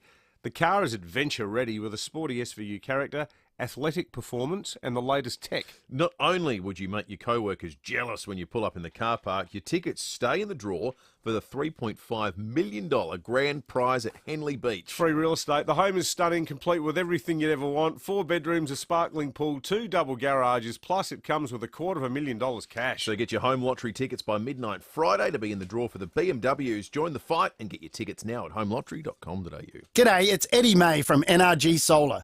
More and more South Australians are taking control of their energy bills with solar and battery storage. In fact, Australians are taking up battery storage in record numbers because they're sick of rising power bills and being locked into a system where someone else calls the shots. The other huge bonus of going with NRG Solar and battery storage is that you'll be protected from blackouts with an uninterrupted power supply. Take control. Visit nrgsolar.com.au. Right now, we need a saviour. A mortgage saviour. And very recently, one 5AA listener rang Vince at Mortgage Saviour for his help. He reworked their mortgage payments and saved $9,000 just in the first year. And right now, you could also get an upfront payment of up to $5,000 when you refinance with Mortgage Saviour. Find out what a Mortgage Saviour can do for you. Call 1300 99 886 or go to mortgagesaviour.com.au. T's and C's apply. Speak with One Solution and they'll tell you cybercrime is not a big business problem, a government problem or a small enterprise problem. It's everyone's problem. Ransomware, malware and adware remain the #1 threat. One call to One Solution will put your business in a safe place. It's the smartest, most cost-effective business decision you'll ever make. Get in touch with One Solution, winner of the National Telstra Customer Experience Award. onesolution.net.au. David Penberthy and Will Goodings, 5AA Breakfast. 26 after 8 on the Duttons text line. Our listeners have diagnosed the problem on the freeway almost universally like this. If drivers on the freeway didn't tailgate, there wouldn't be chain collisions. 100%. Rob says Tailgating is the issue, guys. People don't leave enough room to react to what's happening in front. And Lindsay says, weather and infrastructure aside, if people drive to conditions not like halfway D-heads, the freeway would be a smooth drive. Thank you, Lindsay. I agree with all of those sentiments and more. What does that even mean? Now, the Adelaide Fringe is in full swing, and we've got your chance to check out some of Gluttony's hottest shows.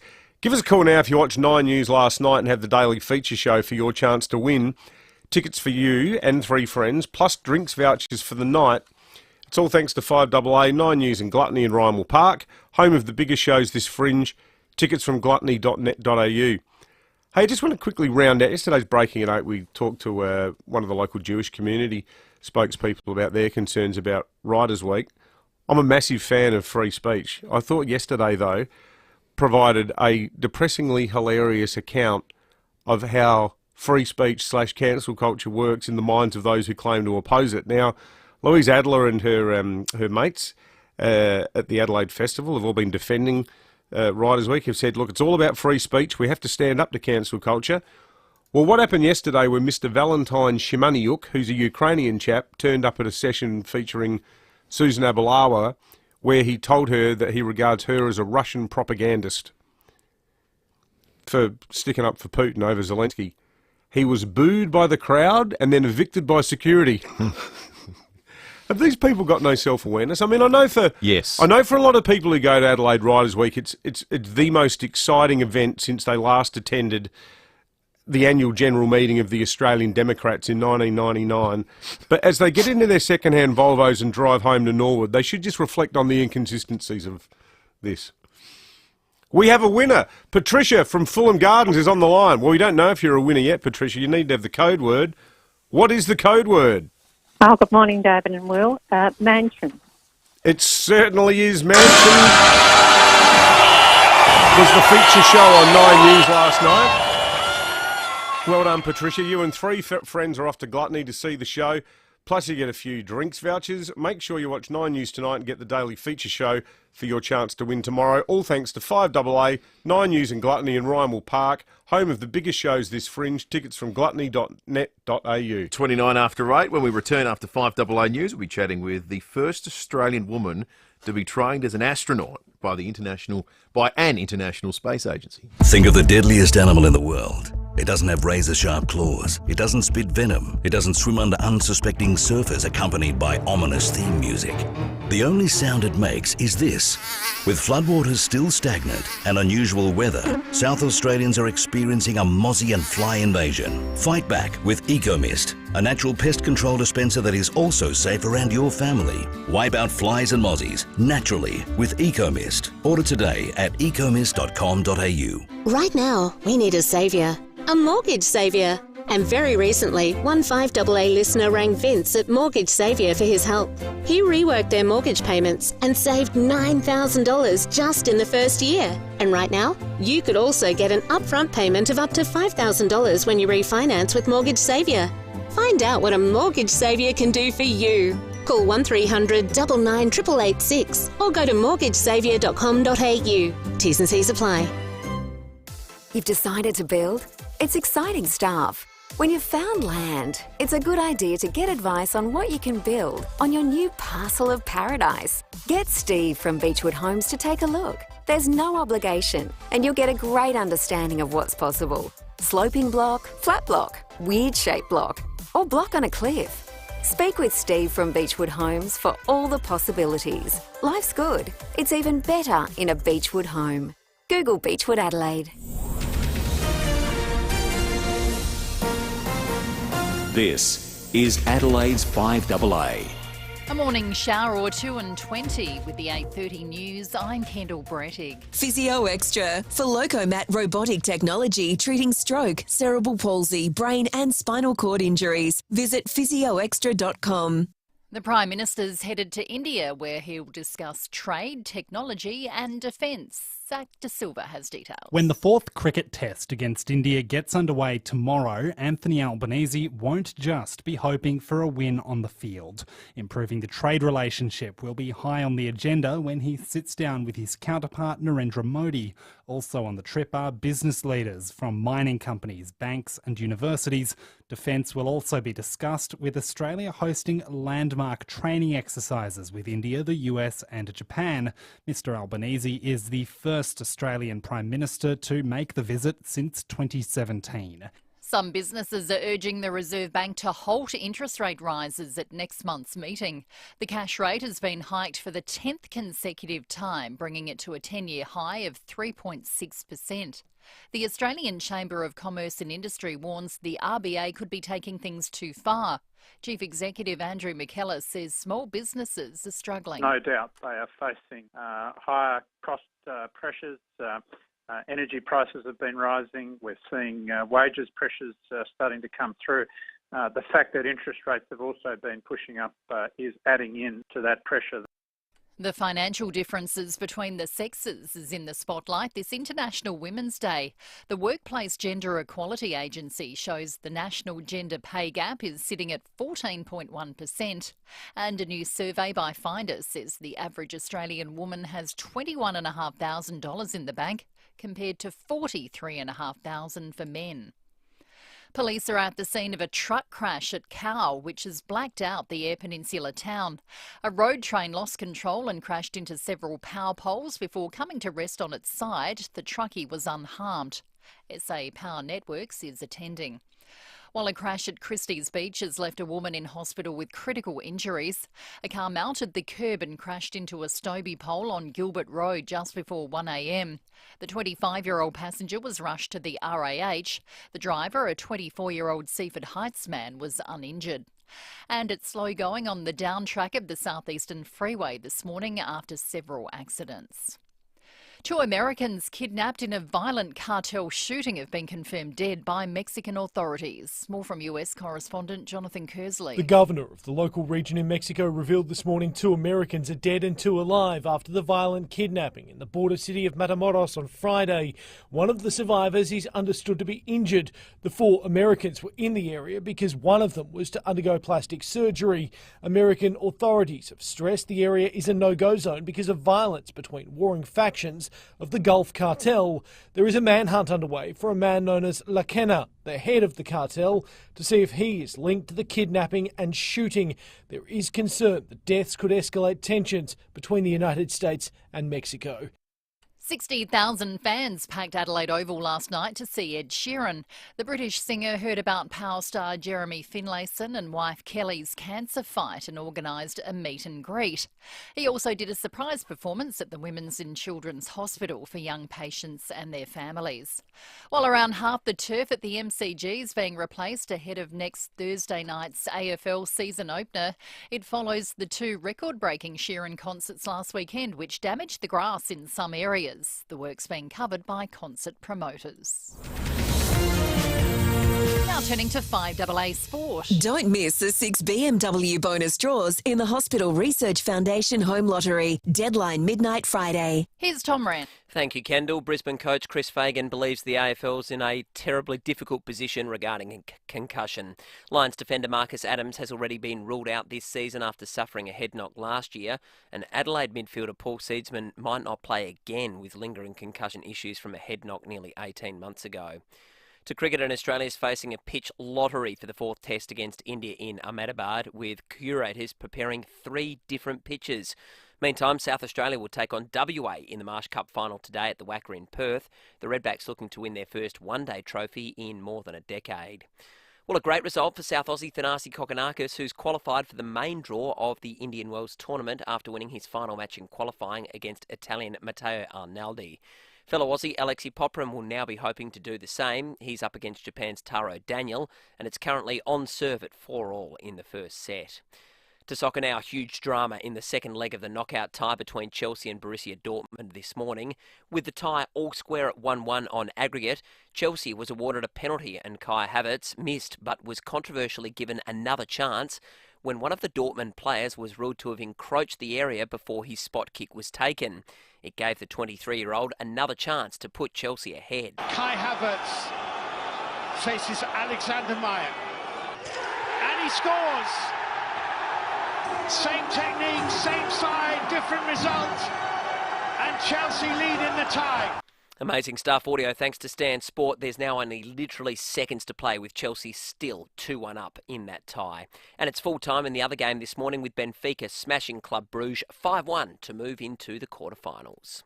And that's the 5AA Sport. Now to the traffic. Toyota Genuine Service ensures your Toyota vehicle receives expert care and attention from Toyota trained technicians. At Crayford's West, got a multi-car smash on the freeway down track just before the tunnel, seeing very solid delays back to Bridgewater. Take it nice and easy if you're heading that way. Eastward, urgent sewer works, Green Hill Road near Fullerton Road, lane restrictions in place and heavy delays there too, back to Portrush Road. Busy right now, Salisbury Highway, Port Wakefield Road, and look out for a camera, Sturt Road at Brighton. Right now at 40 Winks, when you get your bed match profile in store, buy any My Side mattress to get your partner's side free. Hurry, end Sunday exclusively at 40 Winks. Serious about sleep. Adelaide's most accurate traffic count, 5AA. Stay cool. Service your aircon at Automasters. And keep cool with Cool Now, Pay Later options. A morning shower or two, a high of 20. Partly cloudy tomorrow, 22. Sunny on Friday, 27 and 28 for Saturday. At the moment, 16. More news as it happens on 5AA. You can always expect the very best from Adelaide Appliance Gallery, home of designer appliances. Right now, save up to $1,000 on Asco cooking. Save up to $300 on all Asco laundry and up to $1,000 off Asco dishwashers. We can also arrange delivery, installation and removal of your old appliance and supply 6 months of our Power of 4 cleaning detergent. Adelaide Appliance Gallery, home of designer appliances. Paynham Road, St Peters. T's and C's apply. Now, when seafood's on the menu, was at our place last night. We had some prawns from Samtas, of course. Go straight to the South Australian family that served the finest and freshest seafood for 3 generations, Samtas Seafoods. They're factory direct and open 7 days. Where else can you get 4 kilos of premium seafood for just $60? Snap frozen kilo packs of your favourites at Samtas, like Tassie Atlantic salmon or Port Lincoln kingfish portions, flathead fillets, snapper and barramundi fillets, crumb garfish and prawns, salt and pepper squid and more. Mix and match kilo packs, 4 packs for $60. Plus, and this is one of the things that makes going into Samtas so much fun, there's always an incredible and ever-changing range of premium, fresh SA seafood, factory direct, freshly harvested West Coast oysters open daily, crays, blue crabs, freshly cooked on the premises. This week, oh yum, fresh Coorong flounders. How cheap is this? $15.99 a kilo. That's good in the middle of a cost of living squeeze. Cheapest King George whiting you'll find anywhere, $59.99 a kilo. And Australian uncooked prawn meat, $44.99 a kilo. Perfect. Plus a great range of barbecue-ready marinated shazliks. You can choose from Australian prawn meat, Atlantic salmon, scallop or Moreton Bay bugtail meat shazliks, just to name a few. Samtas Seafoods, open 7 days, factory direct, Richmond Road at Richmond. David Penberthy and Will Goodings, 5AA Breakfast. 21 minutes to 9. I love everything about the concept of Lot 14, everything I hear, the transformation of the old Royal Adelaide Hospital into this innovation hub. Conceptually sounds fantastic. I recall being at a series of talks at Adelaide University going back a couple of years as part of a festival that was on here in Adelaide, and some of the guest speakers were from scientists from Google, there was one from Amazon, there was an engineer from another massive tech company, and every single one of them, as in passing in their introduction, said, yeah, we're based down here at Lot 14. And I thought, I had no idea these companies had a huge presence here in Adelaide. So every time it comes up, I think, well, I'm glad it exists. I don't know anything else about it. Yeah. It's hard to bed down the concept beyond those sort of broad brush statements. Well, I think in the minds of a lot of us, it's still regarded, you drive past and you think, oh, yeah, I had the knee fixed there 15 years ago.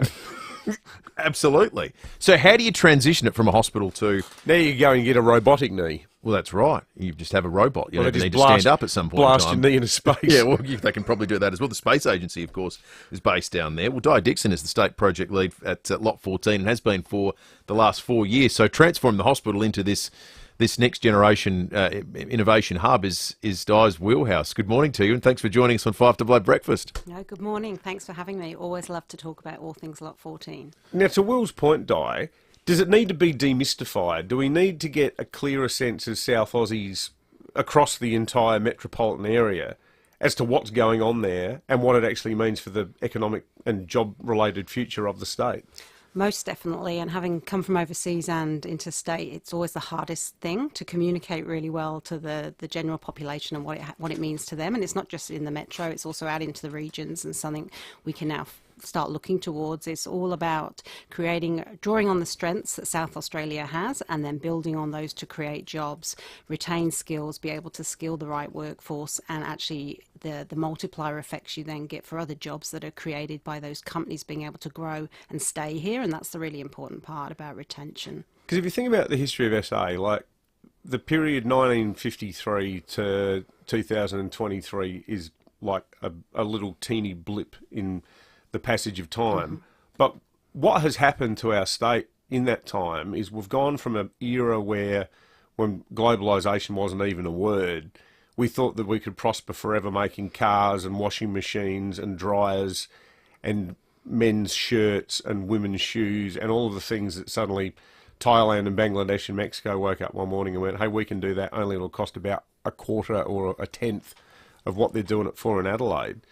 So how do we get it to the point where, in the same way people used to say, yeah, I'll work for Holden, or I'll work for Glowweave, or I'll work for Rank Arena, where it's just sort of sublimated part of our life here, that all of these advanced manufacturing, cyber, high-tech, blockchain jobs are sort of what people just do?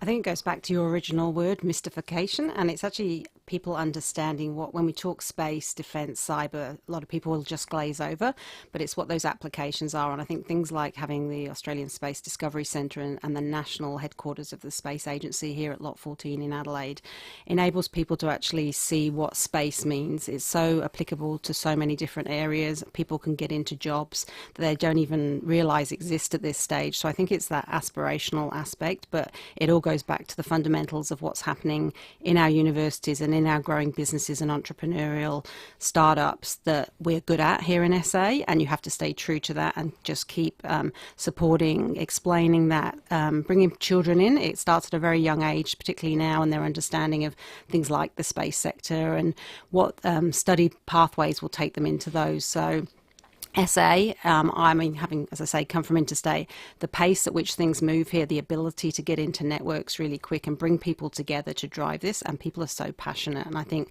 that side, the humanity side, alongside that complexity of the industries and the businesses we're talking about at Lot 14, there really is something for everyone. Does it overstate the importance and value of Lot 14 and the innovation culture that you're talking about here in South Australia to say that when our listeners are sitting there in the news and hear, oh, there's been a new development in artificial intelligence, or there's been a new development in the commercialisation of space, or in robotic engineering, that, oh, those things are all a bit scary because what are they going to mean about the jobs of today and industries of today? Is it overstating to suggest, well, actually, no, you live in Adelaide, and the development of those things, we actually have a competitive advantage because we're actively investing in it. We've got a hub that focuses on it. And in fact, we should be excited about it because unlike the evolution that David spoke about away from traditional manufacturing, we've actually got to focus on what the next wave of stuff is going to be. Is that appropriate, or is that a step too far? I think it's... we can go even further, and I just think that's the, I mean, I found South Australians are very humble and almost apologetic about their amazing skills here, and it isn't an overstatement to say all these things that sound scary, their applications impact everyone's daily life. The things that are going on at the Space Agency are actually dictating how communications are evolving, how deliveries are occurring, how people live and educate, healthcare. All these things impact people's lives, but these are things that people will be able to get employment through because there's that activity and that intelligence happening here, and most dominantly at Lot 14. The Premier gave a really good speech a couple of weeks ago about SA moving away from the sort of help us mentality to a mentality of what can we do to help. And he said that in the context of defence, which in the past has sort of been regarded as like this sort of messianic, we need Canberra to help us because of all the economic troubles we've had with the collapse of the car industry and so on. So the Premier's point was about self-reliance and us saying to the big defence companies, we can do this. My question to you though is, can we do this yet?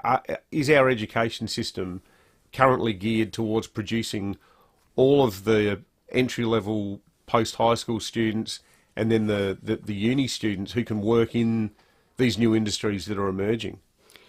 I think the sovereignty and the words like that are being used are really important, because that's how we do need to make sure that we are able to support ourselves, have an economy that is not only sustainable but thriving. And that is where you have to constantly think about the education pathways and the skills pathways, and moving away from some of those traditional paths. It's really important, obviously, to maintain the universities and the great universities we have here in Adelaide, but also the training organisations. But also it's really important how industry are now stepping in, and we're seeing that at Lot 14 with the likes of Microsoft and Modis, who run a Tech Start program really focused around girls and science, technology, engineering and maths. And that's an annual program and really inspiring, but also providing them with the right skills that they can apply directly into business and industry. We also have a program in Adelaide, RoboGals, which runs workshops around programming robots, going back to those sort of knee comments at the start. And those things are actually occurring here, but that enables the next generation of workers to actually understand that programming robots relates then into an engineering sort of discipline, so they can relate to what they need to be educated in. But it's not always about traditional pathways, and we're seeing the universities flex to address that, but also industry coming in. And we have a Future Digital Technologies Academy, which will be at Lot 14, and that's really to provide industry-facing skills, so have the ability to be agile and flexible. What does industry need in the tech sector for the next year? And we know the tech then will evolve and it's something else, but how do we bring people from all backgrounds, ages, demographics to actually be upskilled to respond to the needs that industry is going to have? And it's that fast-paced, I suppose, ability to adapt. It's really exciting stuff. I'm going to say too, on International Women's Day, it's really exciting that we're speaking with you to you, Di, in the context of Lot 14 and the work you're doing there, pioneering all this kind of stuff. But also in a moment, we're going to speak to what effectively is a colleague of yours, I guess, in Catherine Pegg, who is from the Space Agency, going to be training to be an astronaut. Another woman in STEM, an area that historically we've not done particularly well in, but it's wonderful to see you guys doing work here in Adelaide. When I was at uni, the engineering faculty was basically 800 blokes and 3 women. And, you know, when they weren't learning how to make stuff, that I'll go on a massive pub crawl. Yeah. And, you know, soon we can change it from the old, what they used to call it, the Historic Buildings Appreciation Society. It was known as the engineering faculty. Di, thank you so much for coming in. Lovely to chat with you. Thanks so much. Bye. Di Dixon, the State Project Lead for Lot 14. At Crafers West, multi-car smash on the freeway down track. It's just before the tunnel, seeing very solid delays back to Bridgewater. Avoid that area if you can this morning. Eastwood, urgent sewer works, Green Hill Road near Fullerton Road. Got lane restrictions in place. Heavy delays on Green Hill Road back to Portrush Road. And we're quite busy at the moment, Salisbury Highway, Port Wakefield Road. Cameras, Anzac Highway, Ashford and Edward Street at Door Park. Uni Super is open for every Australian. At Uni Super, 40 years of knowledge and perseverance nurtures what matters most. Look forward, think great. Adelaide's most accurate traffic on 5AA. On 5AA Mornings, we'll have a look today at the effects of the latest interest rate rise on your pocket. What does it mean for you moving forward and for the Australian economy? Also on International Women's Day, some fantastic achievements to be celebrated. I'm Matthew Pantelis. Join me from 9. Hello, I'm Lynn Andrews. At Lynn Andrews Real Estate, we've seen a lot of change in the property market over the last 50 years, but one thing remains constant: our passion to help people invest in the future. To build strong property portfolios in commercial and residential real estate. Our commitment to property investment over the years means we have a wealth of knowledge to share with you. We are here to help. Visit lynandrews.com.au. Hey, champ, great game. Hey, did you see my goal? It's my first one. Sorry, love. I left my glasses at home. Oh, it's okay, Mum. Give yourself the gift of great vision at Laser Vision SA. Smile Pro is the latest technology available at Laser Vision SA. Faster, silent and even more comfortable. Only at Laser Vision SA. Start seeing your world clearly without glasses or contacts. Visit laservisionsa.com.au. Now, if you love your golf, make sure you join Rowie and Timmy G. This is going to be great at Drummond Golf. They're broadcasting live from one of my happy places, Drummond Golf, down at Mile End today from 4 till 7 p.m. Yeah, it's a great job they've got, the old sports show, isn't it? So what's your outside broadcast? Oh, I'm just at Drummond Golf today. Yeah, not a problem. If I tell you what, if we were there, I know what you'd be doing, Mr. Pemberthy. You'd be on one of their big swing golf indoor simulators, just getting a little bit of extra work in. Hearing the sound of muffled chuckling from the staff.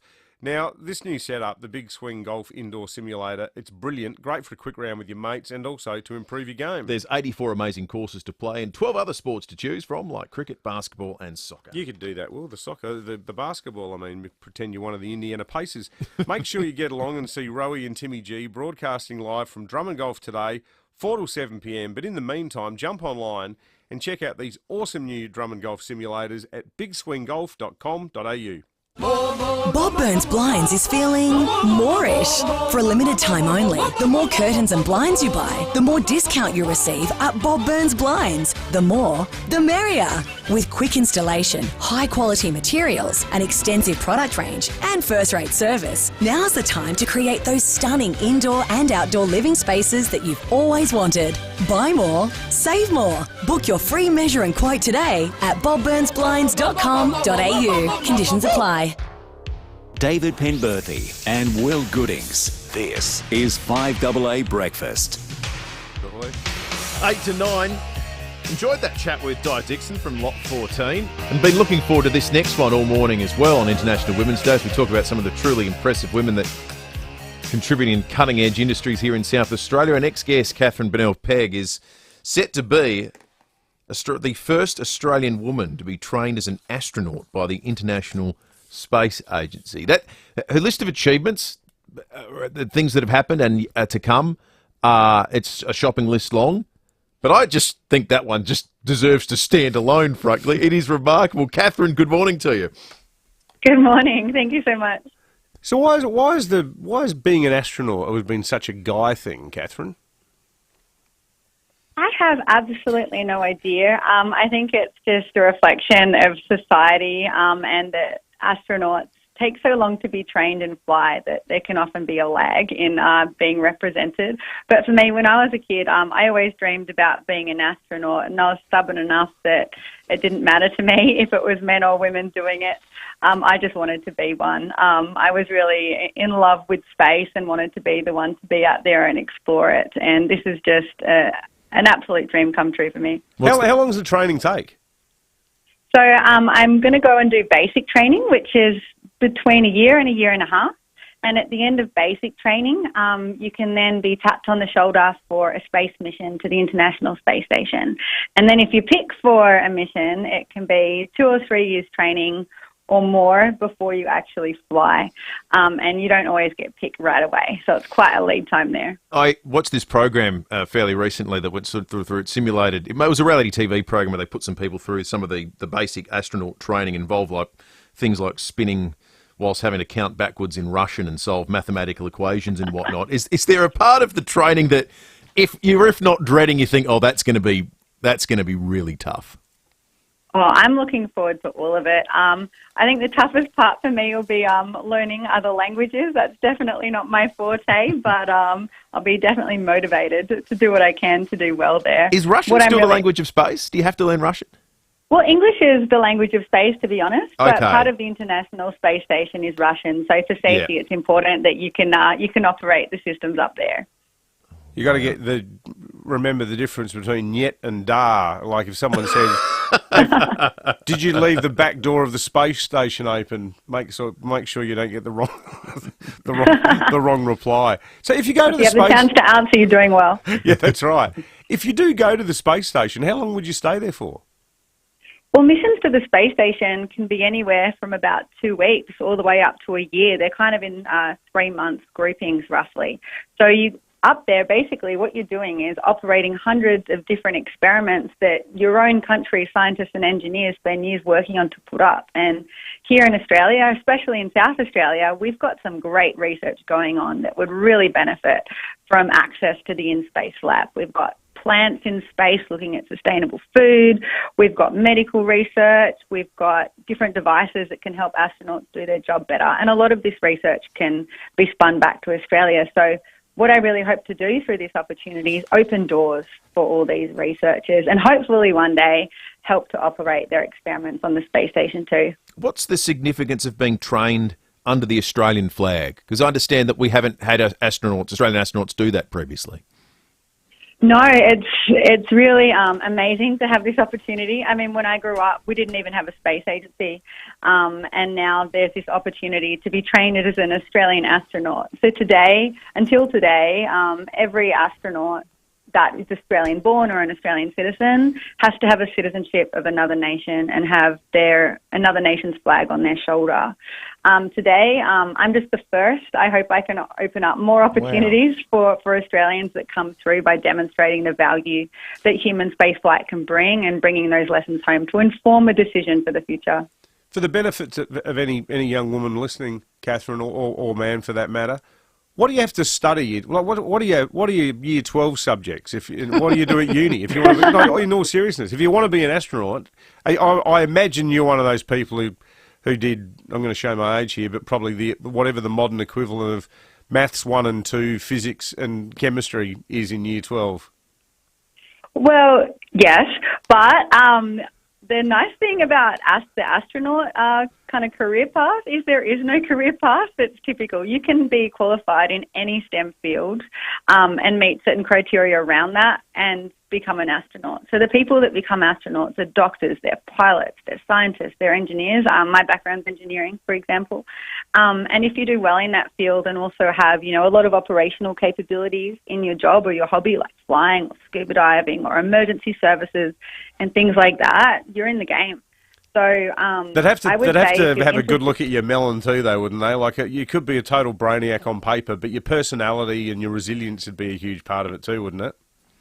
Well, absolutely. And the profile of astronauts changed over time. In the Apollo era, they were looking for the alpha that, would be ruthless in what they wanted to achieve. And today they're looking for personalities that can be locked in a tin can up there for 6 months and come through on the other side having done some science and exploration. So very different from what it used to be. Wow. Well, Catherine, all the best with everything.